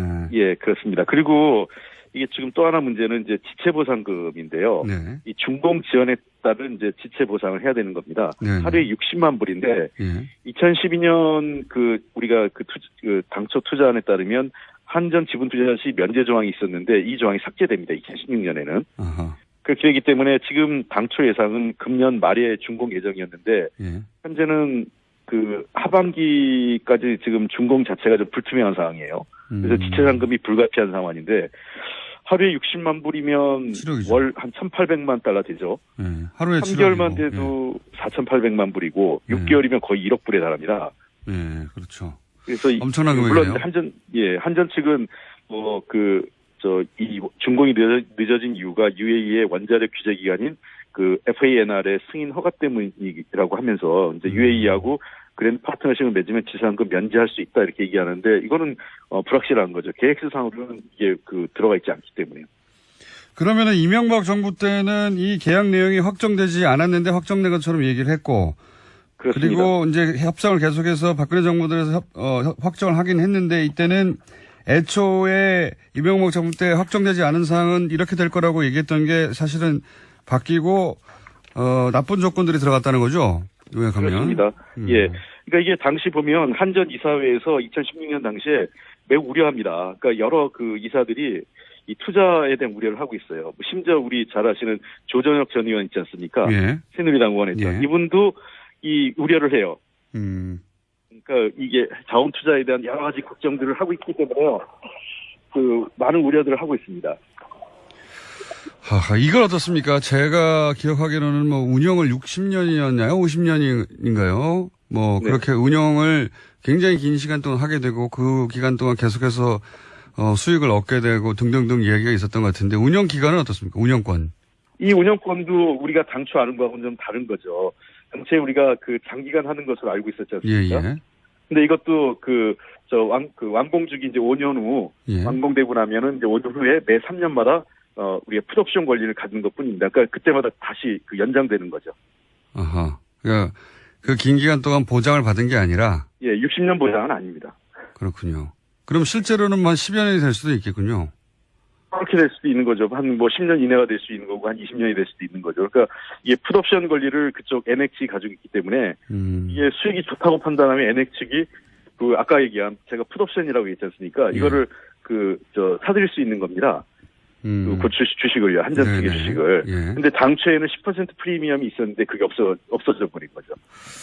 알겠습니다. 무슨 문제인지는 알겠고요. 오늘은 예. 여기까지만 듣고요. 한번 나오셔가지고 신구리 원전 건설 재개가 예. 결정됐지 않습니까? 이 사안 관련해서 예. 종합적으로 한번 말씀을 해주셔야 될 것 같아요. 그렇게 한번 하겠습니다. 탈원전 정책 전반에 대해서는 설명을 한번 드릴 기회가 있었으면 좋겠습니다.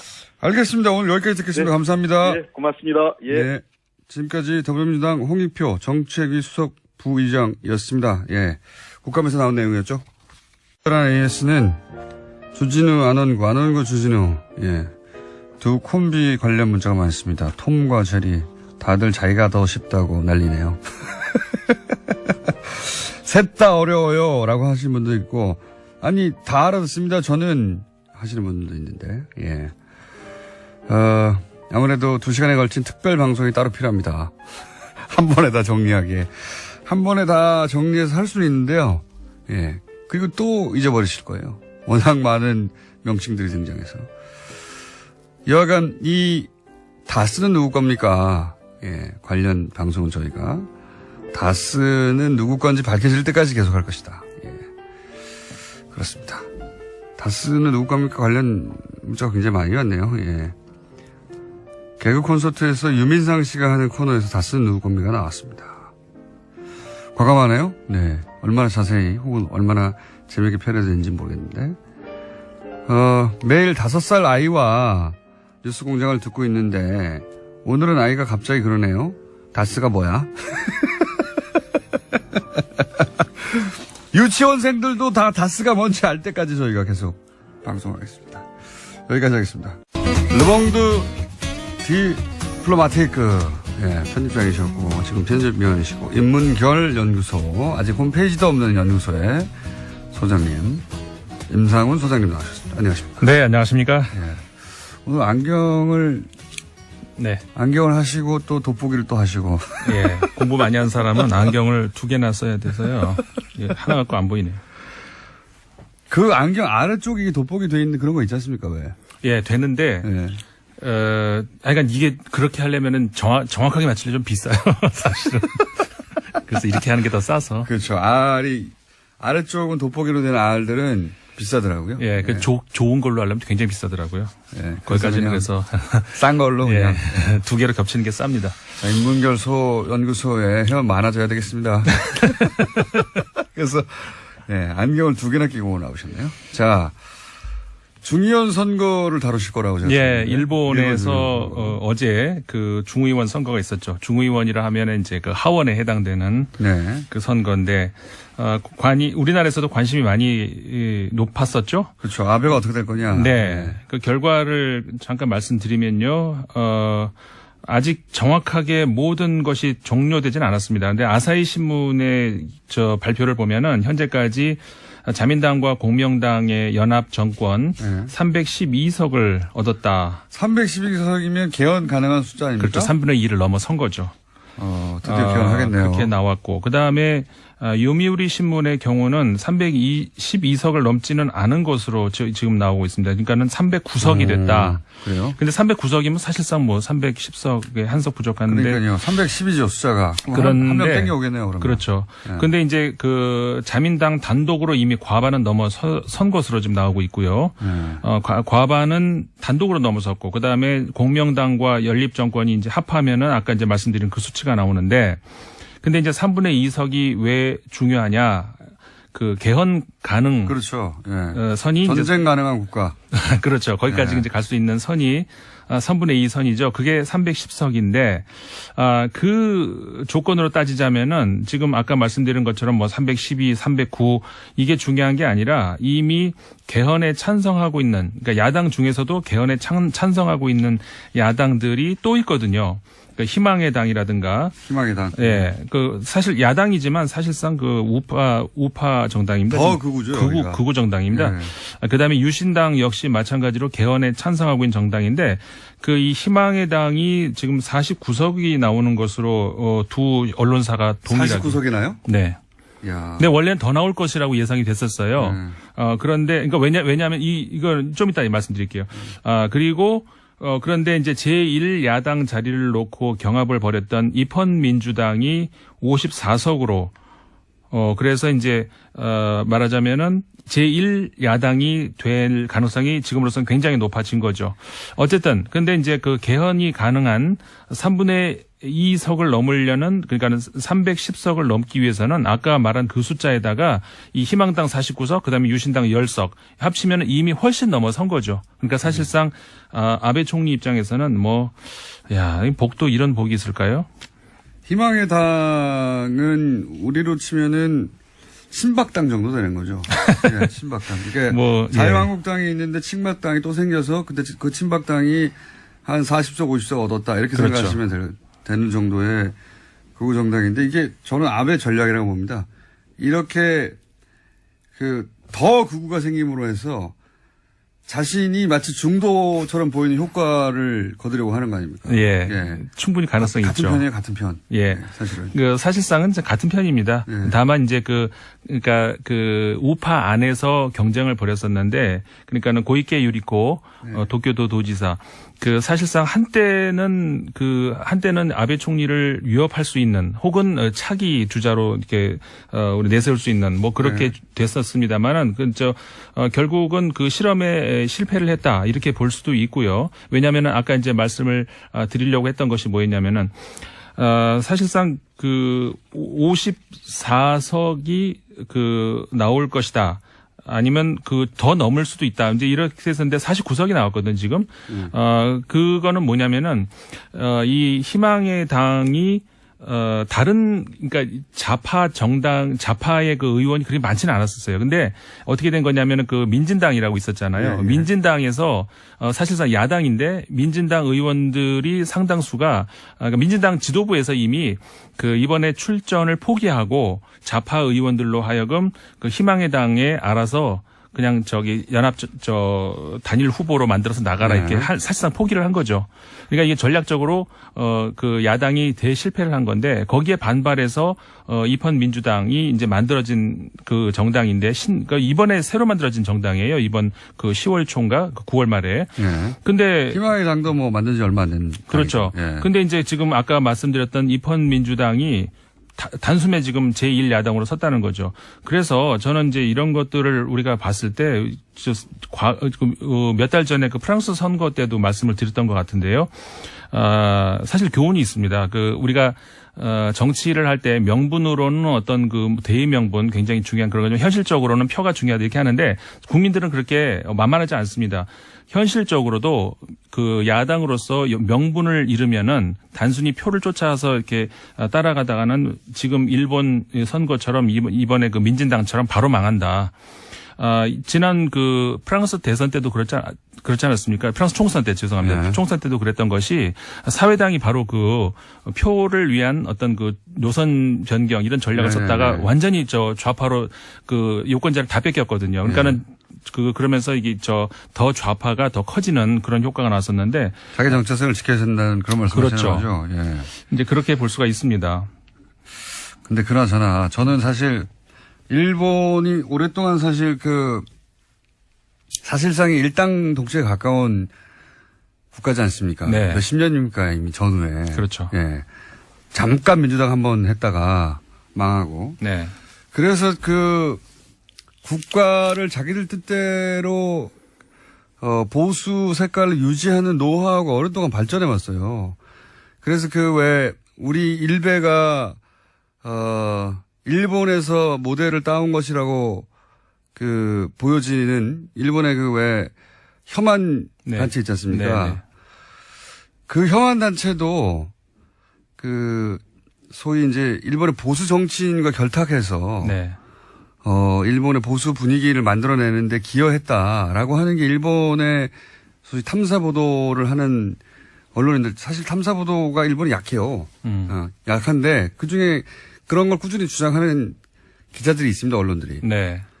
마찬가지로 이 이제 새로운 당들, 희망의 당이 뭐고, 아베가 자꾸 극우라고 공격을 중국으로부터 받고 또 한국으로부터 받다 보니까 자기보다 더 오른쪽의 세력을 은근히 키워주는 경향이 있어요. 혹은 크는 걸 방치하거나 일정 수준에서 다시 통제하는데 그러므로 해서 자신들이 정말 중간에 있는 것 같은 효과, 착시 효과를 불러일으키는 전략을 구사하는 가운데 이런 자잘한 정당들이 그래 봐야 얼마 안 되거든요. 몇십 석. 네. 네. 그러니까 일종의 그 안전판 스폰지를 네. 이제 깔아놓고 그 위에서 뛴다 이제 이 말씀인 것이죠. 그러니까 이 당들이 뭐 예를 들어 희망의 당이 뭐 40석, 50석 하고 뭐 제1당 나오고 해봐야 그래봐야 100석도 안 되고 다. 네네. 그 아베가 장기 집권하는 데는 오히려 도움이 되는 거죠. 그렇죠. 이거 봐, 내가 이렇게 중립적이야. 혹은 뭐 이런 극단적인 세력하고는 다르게 내가 역시 중도 정도 되는 거야라고 하면 실제로는 극우인데. 그렇죠. 극우에 극우가 나와가지고 그런 네. 효과를 불러일으키고 있는 게 아니죠. 맞습니다. 그 아베 총리가 실질적으로 몇 년 전에도 이제 사실 그렇게 극우를 경계하는 그런 아주 전략적인 그런 목소리를 아니야. 냈었죠. 자기가 극우면서. 공장장 말씀이 그 적절한 것 같아요. 그 아베 총리의 전략으로서는 이 이상 뭐 그러니까요. 바랄 게 없는 이렇게 거죠. 되면 일본 국민들한테는 아베는 좀 합리적이고 중도적이구나. 그렇죠. 이런 이미지 각인 효과가 착시를 생기는 거죠. 착시를 불러일으키는 거죠. 실제는 그건데. 네. 그렇게 되면서 이제 사실 뭐 이제 그 한 2020년까지는 탄탄대로가 열렸다. 이렇게 볼 수 최장기입니다. 일본 역사상. 네. 최장기. 그렇게 됩니다. 이 참 그 여러 가지 그 사이에 그 여러 가지 장애물이 있었잖아요. 예. 돌불이 걸려 넘어지고 사학 스캔들 뭐. 스캔들 있었고 그렇음에도 불구하고 이렇게 되는 것이 역시 그 지금 말씀하셨습니다마는 그 일본의 지리멸렬한 야권 그다음에 이제 최근 아까 말씀드린 그런 그 전략적인 대실패 이거는 전략이라고 할 것은 대의명분 국민들이 그렇게 호락호락 그렇게 넘어가지 않는다는 거 그런 걸 다시 한번 보여주는 것이고 그런 면에서 봤을 때 뭐 거의 뭐 이제 황제급의 지금 뭐 그 지위에 시진핑하고 거의 비슷하게 예, 황제급이 됐죠. 이 한반도를 둘러싸고 양쪽에서 거의 황제 같은 근데 이런 거를 두고 그 우리 국내 일각에서는 굉장히 우려스러운 그런 목소리가 나오더라고요. 네. 스트롱맨밖에 없다. 사강님 전부 뭐 트럼프 뭐 시진핑, 아베, 저기 푸틴 전부 다. 근데 그 안에서 우리 뭐 너무 이게 뭐 약한 거 아니야. 근데 저는 그 반대로 봅니다.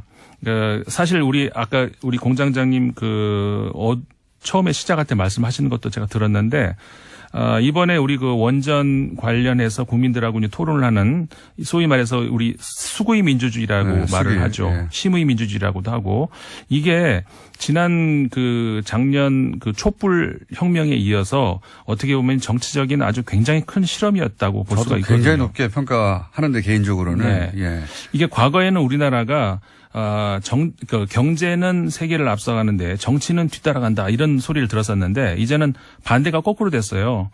경제는 커피캣 이런 얘기를 들으면서 남이 만들어 놓으면 뒤따라가는 이런 형국이라면은 어느새부턴가 정치가 전 세계가 주목하는 건 새로운 민주주의의 직접 민주주의 실험장이 되고 있어요.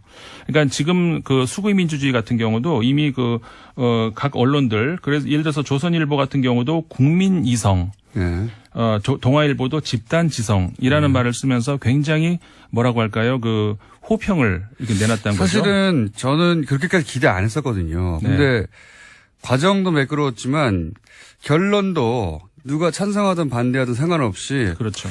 이거는 받아들여야 된다라고 할 수밖에 없을 정도의 결론도 깔끔하게 나왔고. 맞습니다.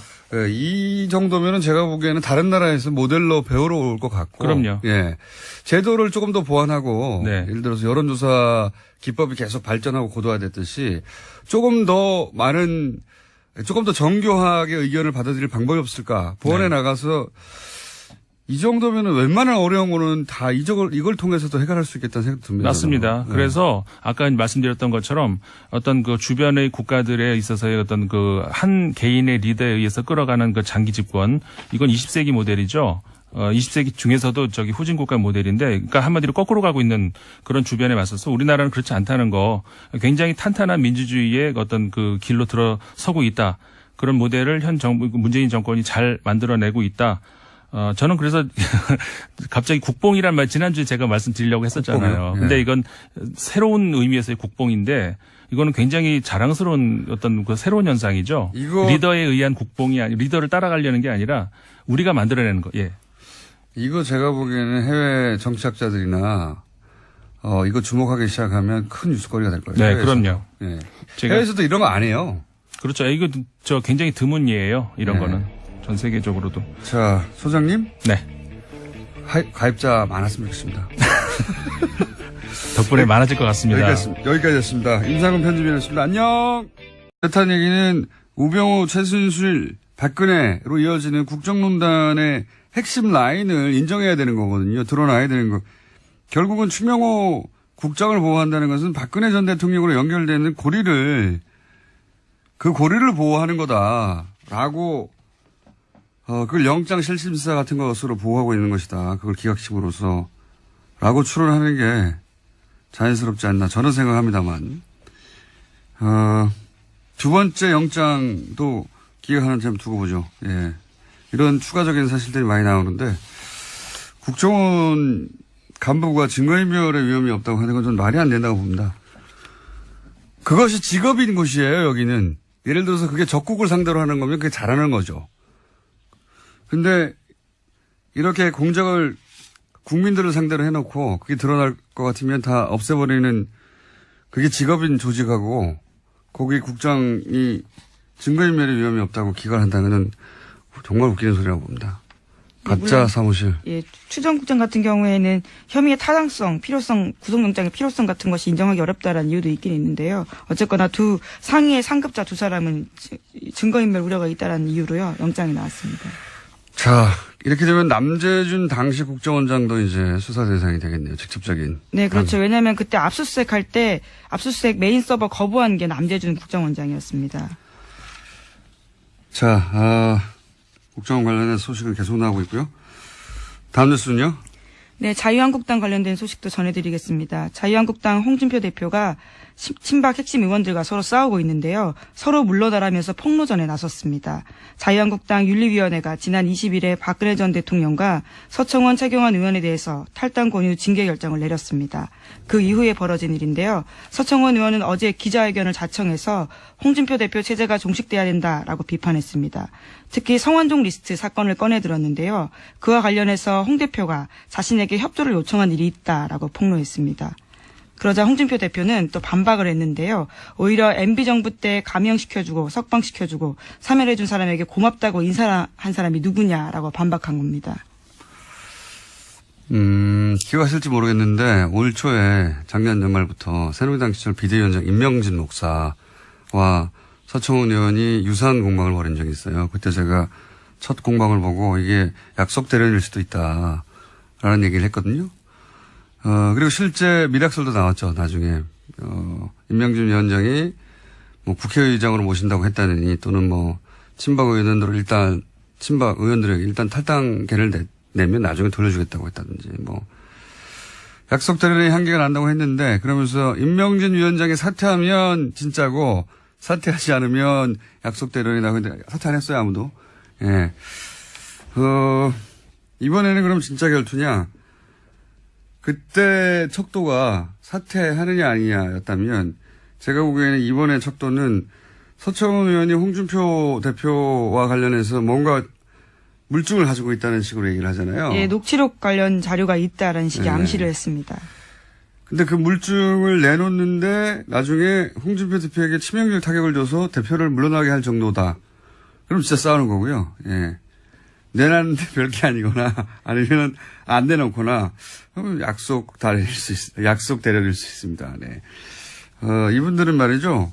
퍼포먼스의 달인들이기 때문에 예, 그 앞에서 몇 마디 하는 거 가지고 어제 하루 종일 뉴스가 됐던데 그저께도 그것만 가지고 판단할 수가 없어요. 이분들은 속이 아주 깊은 분들입니다. 그래서 저는 그런 의구심을 걷지 않은 채 예, 지켜보겠습니다. 네, 성완종 리스트 사건은 지금 대법원 판결 앞두고 있는데요. 새로운 증거가 나오게 된다면 또 2심에서 무죄 나온 부분들에 대해서 굉장히 주목되는 증거일 수 있습니다. 뭐 특별한 물증이 아니라 그냥 다 아는 얘기 정도 나오면 약속 대련의 향기를 맡을 수도 있을 것이다. 예. 그런 생각도 합니다, 저는. 자, 뉴스를 한 두세 개 정도밖에 못 다루겠네요. 오늘 네. 좀 일찍 이야기를 했습니다. 다음 뉴스는 뭡니까? 네, 일본 중의원 선거가 치러졌습니다. 출구조사에서 집권 자민당이 압승할 것으로 예측됐습니다. 출구조사에서 집권 자민당은 전체 절반이 넘는 의석을 확보하며 압승할 것으로 예측되고 있고요. 또 연립 여당인 공명당과 합하며 개헌 가능한 선까지 육박할 것으로 예측되고 있습니다. 북한 미사일 장사 잘하고 있다고 제가 그랬었는데, 예. 하서 결정하자 그러면 그걸 했겠어요? 예. 미쳤냐고 그러겠지. 그럼 내가 왜 대통령 했어 그러겠지. 그러니까 이게 결론이 정부하고 다를 수 있다는 걸 알면서도 제가 보기에는 그 시스템을 도입한 결정은 대담한 결정이었다고 봅니다. 예. 정부는 이 사안만큼은 박수를 받아 마땅하다. 예. 그리고 뭐 보수 야당이 반대 이 결론 나고 나서 비판하는 건 이해가 가는 면도 있어요. 원래 무조건 건설하자는 거였으니까. 근데 저는 국민의당이 이걸 비판하는 건 앞뒤가 안 맞아요. 아무리 생각해도 국민의당에서는 안철수 대표가 그 체르노빌 몇 주년 좀 하여튼 몇 주년 그때 잘 가라 핵발전소인가 그런 국민본부가 있어요. 그때 같이 서명도 하고 신고리 건설 백지화 탈원전 본인이 직접 건설 중단돼야 된다고 했었단 말이죠. 국민의 생명 안전보다 중요한 것은 없다. 본인이 한 말입니다. 예. 몇 개월 됐다고 이게 갑자기 입장을 바꿉니까? 자, 사과할 대상이 없다, 정부가. 사과는 거꾸로 해야 되죠, 저기들이. 자, 길게 얘기했습니다만은 하여튼 굉장히 의미 있는, 절차고, 앞으로도 이 절차를 더 보완해서 다른 어떤 갈등 사안에도 적용할 수 있겠다, 그런 생각도 합니다. 자, 다음 수는요? 네, 지난주에 추명호 전 국장의 구속영장이 기각됐다라는 소식 전해드린 바가 있는데요. 바로 그 다음날 또 다른 구속영장 실질심사가 있었습니다. 이명박 정부 국정원에서 정치공작을 주도했다라는 혐의로 유성옥 전 심리전단장과 신승균 전 국익전략실장의 구속영장 심사가 있었는데요. 이 두 사람은 구속됐습니다. 특히 눈에 띄는 거는 신 전 실장인데요. 이 사람 같은 경우에는 추명호 전 국장의 직속 상관이기도 합니다. 그래서 검찰은요, 추명호 전 국장에 대해서 보강 수사 후 영장을 다시 청구하겠다라는 방침입니다. 그 추명호 국장은 왜 구속되지 않았냐? 그때부터 말들이 많았는데 신 실장이 직계라이기도 하고 신 실장은 또 구속됐어요. 네, 그렇죠. 도주 및 증거인멸에 우려가 있다라는 이유 때문에 구속영장이 나왔습니다. 이게 증거인멸의 끝판왕이 국정원이잖아요. 끝판왕이에요. 네. 진술 조작하고 굉장히 아예 다 없애버리고 계속 나오고 있습니다. 그런 정황들이요. 지난 댓글 공작 수사 때도 아예 가짜 사무실을 만들었다는 거 아닙니까? 네, 어제 JTBC가 내용을 보도했었는데요. 네. 검찰이 압수수색한 곳이 아예 가짜 사무실이었다라는 겁니다. 가져간 서류도 가짜였고요. 그러니까 세트를 만들고 세트. 예, 트루먼쇼 같은 장면이 네, 거죠. 세트 만들어 놓고 그 안에 가짜 서류 잔뜩 박아놓고 캐비넷에도 가짜 서류 집어넣어 놓고 가짜 서류의 내용은 뭐냐? 대북 활동을 한 것처럼 만들어 놨다는 그렇죠. 거 아닙니까? 자신들의 활동이 적절했다라는 취지. 네, 그래서 사무실을 통째로 세트로 만든 거 이거는 말이죠. 다른 곳에서는 못하는 겁니다. 상상을. 거기서는 지우고 없애고 하는 거죠. 여기는 사무실을 새로 지어버린 거 아니에요. 만들어가지고 거기다가 잔뜩 가짜 서류를 만들어 놓고 여기를 압수수색하라고 한 거 아니에요. 그러니까 검찰이 압수한 모든 서류가 가짜인 거예요. 이제 정말 황당한 일인데요. 다시 수사를 해야 될 정도로 이런 일이 생겼습니다. 저는 국정원의 핵심 공작 관련자는 구속 수사 없이는 말이 안 된다고 봅니다. 증거인멸의 위험이 없기는 뭐가 없어요. 추명호 국장도 실제 자신의 컴퓨터 하고 주변에 노트북 다 지우라고 한 거 아닙니까? 네, 또 최근에 드러난 사실인데요. 국정원 개혁발전위원회 관계자에 따르면 추명호 전 국장이 사무실의 컴퓨터 10대가 초기화되고요. 노트북 세대는 아예 폐기가 됐다라고 합니다. 국정원을 상대로 국정원의 국장, 실장 이런 급을 상대로 해서 핵심 공작을 따지는데 증거인멸의 위험이 없다고 판단한다는 것은 웃기는 소리라고 봅니다. 저는 정말. 네, 특히 이 같은 조치 같은 경우에는 국정원 내부 규정에 따라서 진행됐다라고 하는데요. 그러니까 박근혜 정부 국정원의 묵인하에서 이런 증거인멸이 이뤄졌다라는 거죠. 추명호 전 국장요. 특히 추명호 국장만 계속 주목받는 이유는 물론 구속영장이 기각돼서도 하지만 왜 보호받을까? 보호받는다면 만약에 사실은 추명호 국장이 최순실 라인이고 추명호 국장이 우병우 직보했다라는 의혹을 갖고 직보했다는 있습니다. 의혹이 있지 않습니까? 예. 그리고 본인이 직보했다는 것도 인정을 하긴 했죠. 예, 오늘 아침 경향신문 보도입니다. 검찰 조사에서 우병우에게 비선보고했다라고 본인이 직접 인정했다라고 합니다. 근데 최순실 관련 보도는 안 했다는 거 아닙니까? 그건 끝까지 부인하고 있습니다. 근데 이게 이제 누구를 보호하느냐? 왜 최순실을 보호하겠어요? 최순실을 인정하려면 우병우 전 수석이 나와야 되고 우병우 전 수석은 최순실 모른다고 했잖아요. 그리고 학원은 누가 화가 저걸 그냥 한 군데 몰아가 아유 진짜. 예, 아무튼 국민 여러분 어쩌든 동 우리 TBS 많이 사랑해 주시고 다스? 다스가 뭐야? 그 뭐야 연필한 다스야 뭐야? BBK? BBK는 알지. 치킨 알지. 양념 반 후라이드 반. 그래 시킬 필요 없다.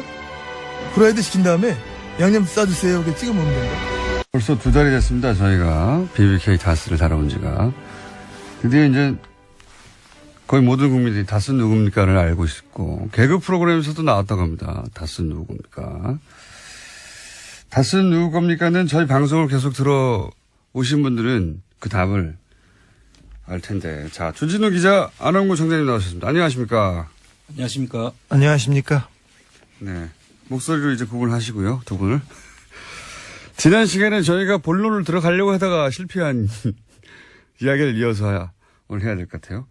지난주에 이제 본론에 들어가려고 하다가 못 들어간 게 뭐냐면 이미 2007년에 이 사건은 사실은 수사가 됐습니다. 예. 검찰도 도곡동 땅도 수사를 했고 BBK도 수사를 했고 특검까지 했죠. 예. 그런데 결론은 이명박 전 대통령은 아무 상관이 없다. 도곡동 땅은 제3자의 땅이다. 그리고 BBK 주인은 김경준 씨다. 주가 조작은 김경준 씨의 단독 범행이다. 이렇게 결론이 났어요. 결론이 났는데 몇 년 있다가 140억은 다스로 돌아갔습니다. 희한하게도. 이 140억은 BBK에서 나온 돈으로 주가 조작을 옵셔널 벤처스의 주가 조작을 한 다음에 그 돈을 들고 튄 거기 때문에 사실은 이 돈은 BBK에 투자했던 소액 투자자들이 돌려받았어야 되는 것이고 미국의 재판 결과도 그러한데 이 돈이 엉뚱하게 다스로 들어가 버렸어요. 그래서 다시 한번 이 얘기가 이제 수면 위로 올라오지 못하는 걸 2달 동안 끌어올려서 수면 위로 끌어올렸습니다. 이제 드디어. 근데 왜 2007년에는 그런 결론이 났을까? 2007년에는 왜 이게 이명박 전 대통령과 무관하고 김경준 씨의 단독 범행으로 결론이 났을까? 그때 무슨 일이 있었나? 이걸 오늘 짚어보려고 합니다. 그 당시의 상황을 저희들이 좀 소환을 해서 봐야 되는데요. 네. 최초에 2007년도에 도곡동 땅을 검찰이 수사를 하고 발표를 할 때 제3자 것이라고 발표를 했죠. 네. 그때만 해도 이명박 씨하고 박근혜 씨가 둘이 그 후보로 경쟁을 할 때입니다. 그렇죠. 2007년에 아주 큰 경쟁이었죠. 당시 도곡동 땅은 김경준 김재정 씨, 그러니까 네. 그 이명박 처남 김재정 씨와 이상은 씨 소유로 그 장부상은 그렇게 돼 있었어요. 다스처럼. 예. 똑같이. 등기상은 그렇죠. 예. 예. 그랬는데 그때 검찰이 제3자의 것으로 보인다 하고 제3자는 소환에 응하지 않기 때문에 조사할 수가 없어서 안 했다라고 결론을 내리죠. 예. 그때까지는 상당히 눈치를 본 것 같고요. 예. 그때 제3자는 이명박이었습니다. 그다음 BBK 수사를 하는데 BBK 수사 때는 이명박 씨가 이미 후보로 됐을 때였어요. 네. 그런데 후보로 됐는데 그때 지형상 정치 지형을 보면 그때 한나라당 후보가 거의 대선 후보가 되는 그런 시기였기 때문에 이번 대선하고 비슷한 거죠. 네. 민주당의 후보가 대통령이 되는 거 아니냐 했던 것처럼 그때는 한나라당의 후보가 대통령이 되는 거 아니냐. 그랬어요. 사실 그 후보 경선 과정에 한나라당 후보 경선 과정에 이 수사가 시작됐어요. 근데 그래서 굉장히 열심히 검찰에서 수사를 했습니다. 그래서 지금 이거는 이명박 대통령의 가신의 얘기인데 수사 과정에 너무 세게 몰아쳐서 되게 걱정을 하고 대책회의를 매일 했었는데 이명박 대통령이 후보가 되자마자 갑자기 태도가 돌변해서 자기네들도 놀랐다고 합니다. 검찰의 태도가. 네. 네. 그래서 검찰이 그 당시에 BBK 수사 결과를 발표를 하게 되는데요. 지금 그 결과 발표문을 보면은 지금 저희들이 그동안에 밝혔고 의심했던 내용들이 다 드러나 있어요. 예를 들면요. 예를 들면은 그 BBK의 그 자금 그 이면 계약으로 우리 BBK가 지금 아까 주 기자가 말씀하셨듯이 다스와 BBK 관계가 어떤 관계냐. 그 다스가 이명박 거면 그 김영준이 주가 조작했는데 어떻게 연관이 돼 있느냐에 대한 의심들을 지금 하고 있다. 안녕하세요. 김원준입니다. 탈원전 공론화위원회가 신고리 원전 5, 6호기 건설 재개를 결론으로 내놨습니다. 동시에 향후 원전은 축소해야 한다는 결론도 함께 제시했습니다. 정부는 이 결론을 수용했습니다. 야당은 일제히 문 대통령 사과를 요구했습니다. 쓸데없는 공론조사로 시간 비용만 낭비했다는 거죠. 사과. 애초 야당은 공론화를 결론 미리 내놓고 하는 요식행위라고 비판했죠. 그런데 시민들은 정부와 다른 결론을 내놨어요. 요식행위가 아니었던 겁니다. 그러니까 사과는 짜고 치는 고스톱이라고 비난했던 사람들이 해야 하는 거죠. 또 대통령 뜻이라며 마구 밀어붙였던 4대강 자원외교 결과 어떻습니까? 그로 인해 막대한 국고 손실을 국가에 떠넘긴 사람들은 그때 우리도 이런 과정을 거쳤어야 했다고 국민들 앞에 사과를 해야 하는 겁니다. 안철수 대표도 마찬가지입니다.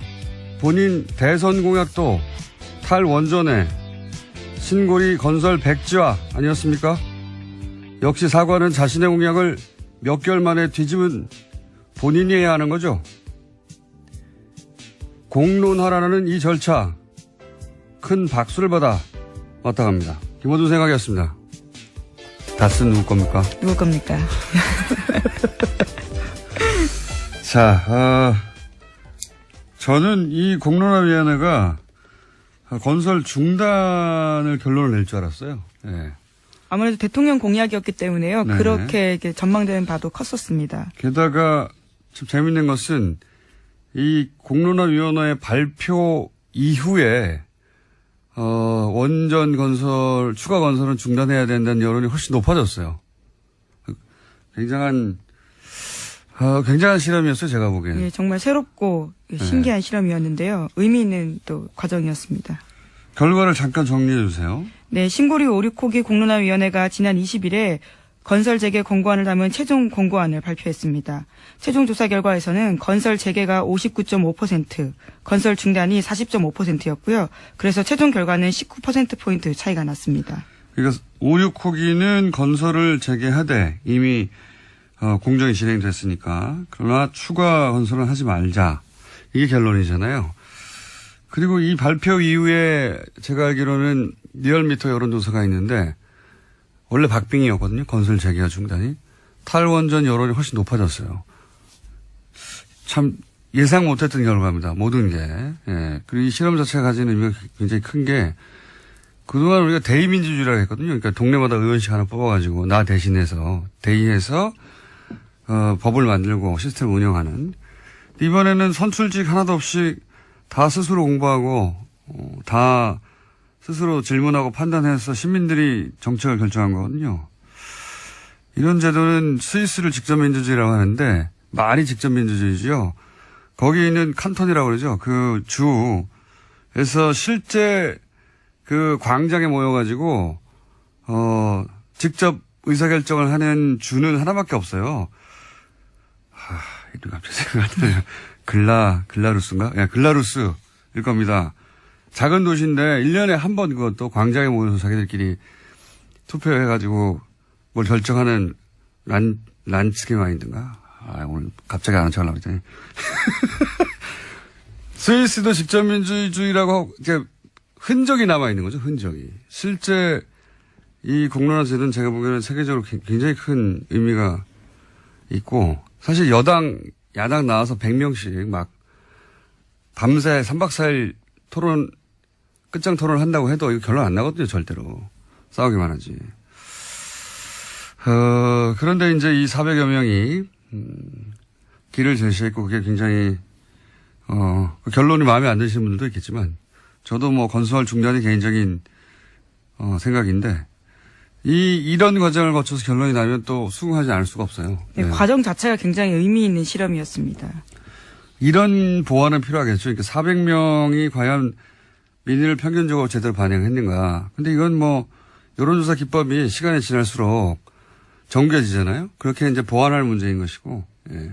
보통 대통령은 이런 거 안 하거든요. 왜냐하면 예를 들어서 이명박 전 대통령한테 4대강 공론화 그때도 얘기 드렸지 않습니까? 미사일 다 지나갔는데 아직도 거기 들어가 있으라 그러고 미사일은 뭐 600km 위에서 날아가서 떨어졌는데도 불구하고 또 피신하라고 하고 예, 장사 잘했죠. 원래 전 세계 극우는 다 이런 식으로 장사해요. 예. 근데 이제 북한 장사의 이 선거가 그 결과다라고 일본 시민들을 한심해 할 수는 있는데 우리도 몇십 년간 그래왔어요. 몇십 년간. 예. 공포 마케팅이라고. 어쨌든 이렇게 되면 이제 전쟁할 수 있는 국가로 가려고 하겠네요. 아베가 원하는 바고 저는 미국도 묵인하고 있다고 봅니다. 예. 네, 헌법의 자의대를 명기하겠다라는 이야기를 계속해서 선거 기간 동안 일본이 해왔었습니다. 전쟁할 수 있는 국가가 되고 그렇게 해서 중국을 견제한다. 이게 이제 미국의 생각인 것 같아요. 그렇지 않다면 진작에 여러 가지 방식의 제어를 했겠죠. 예.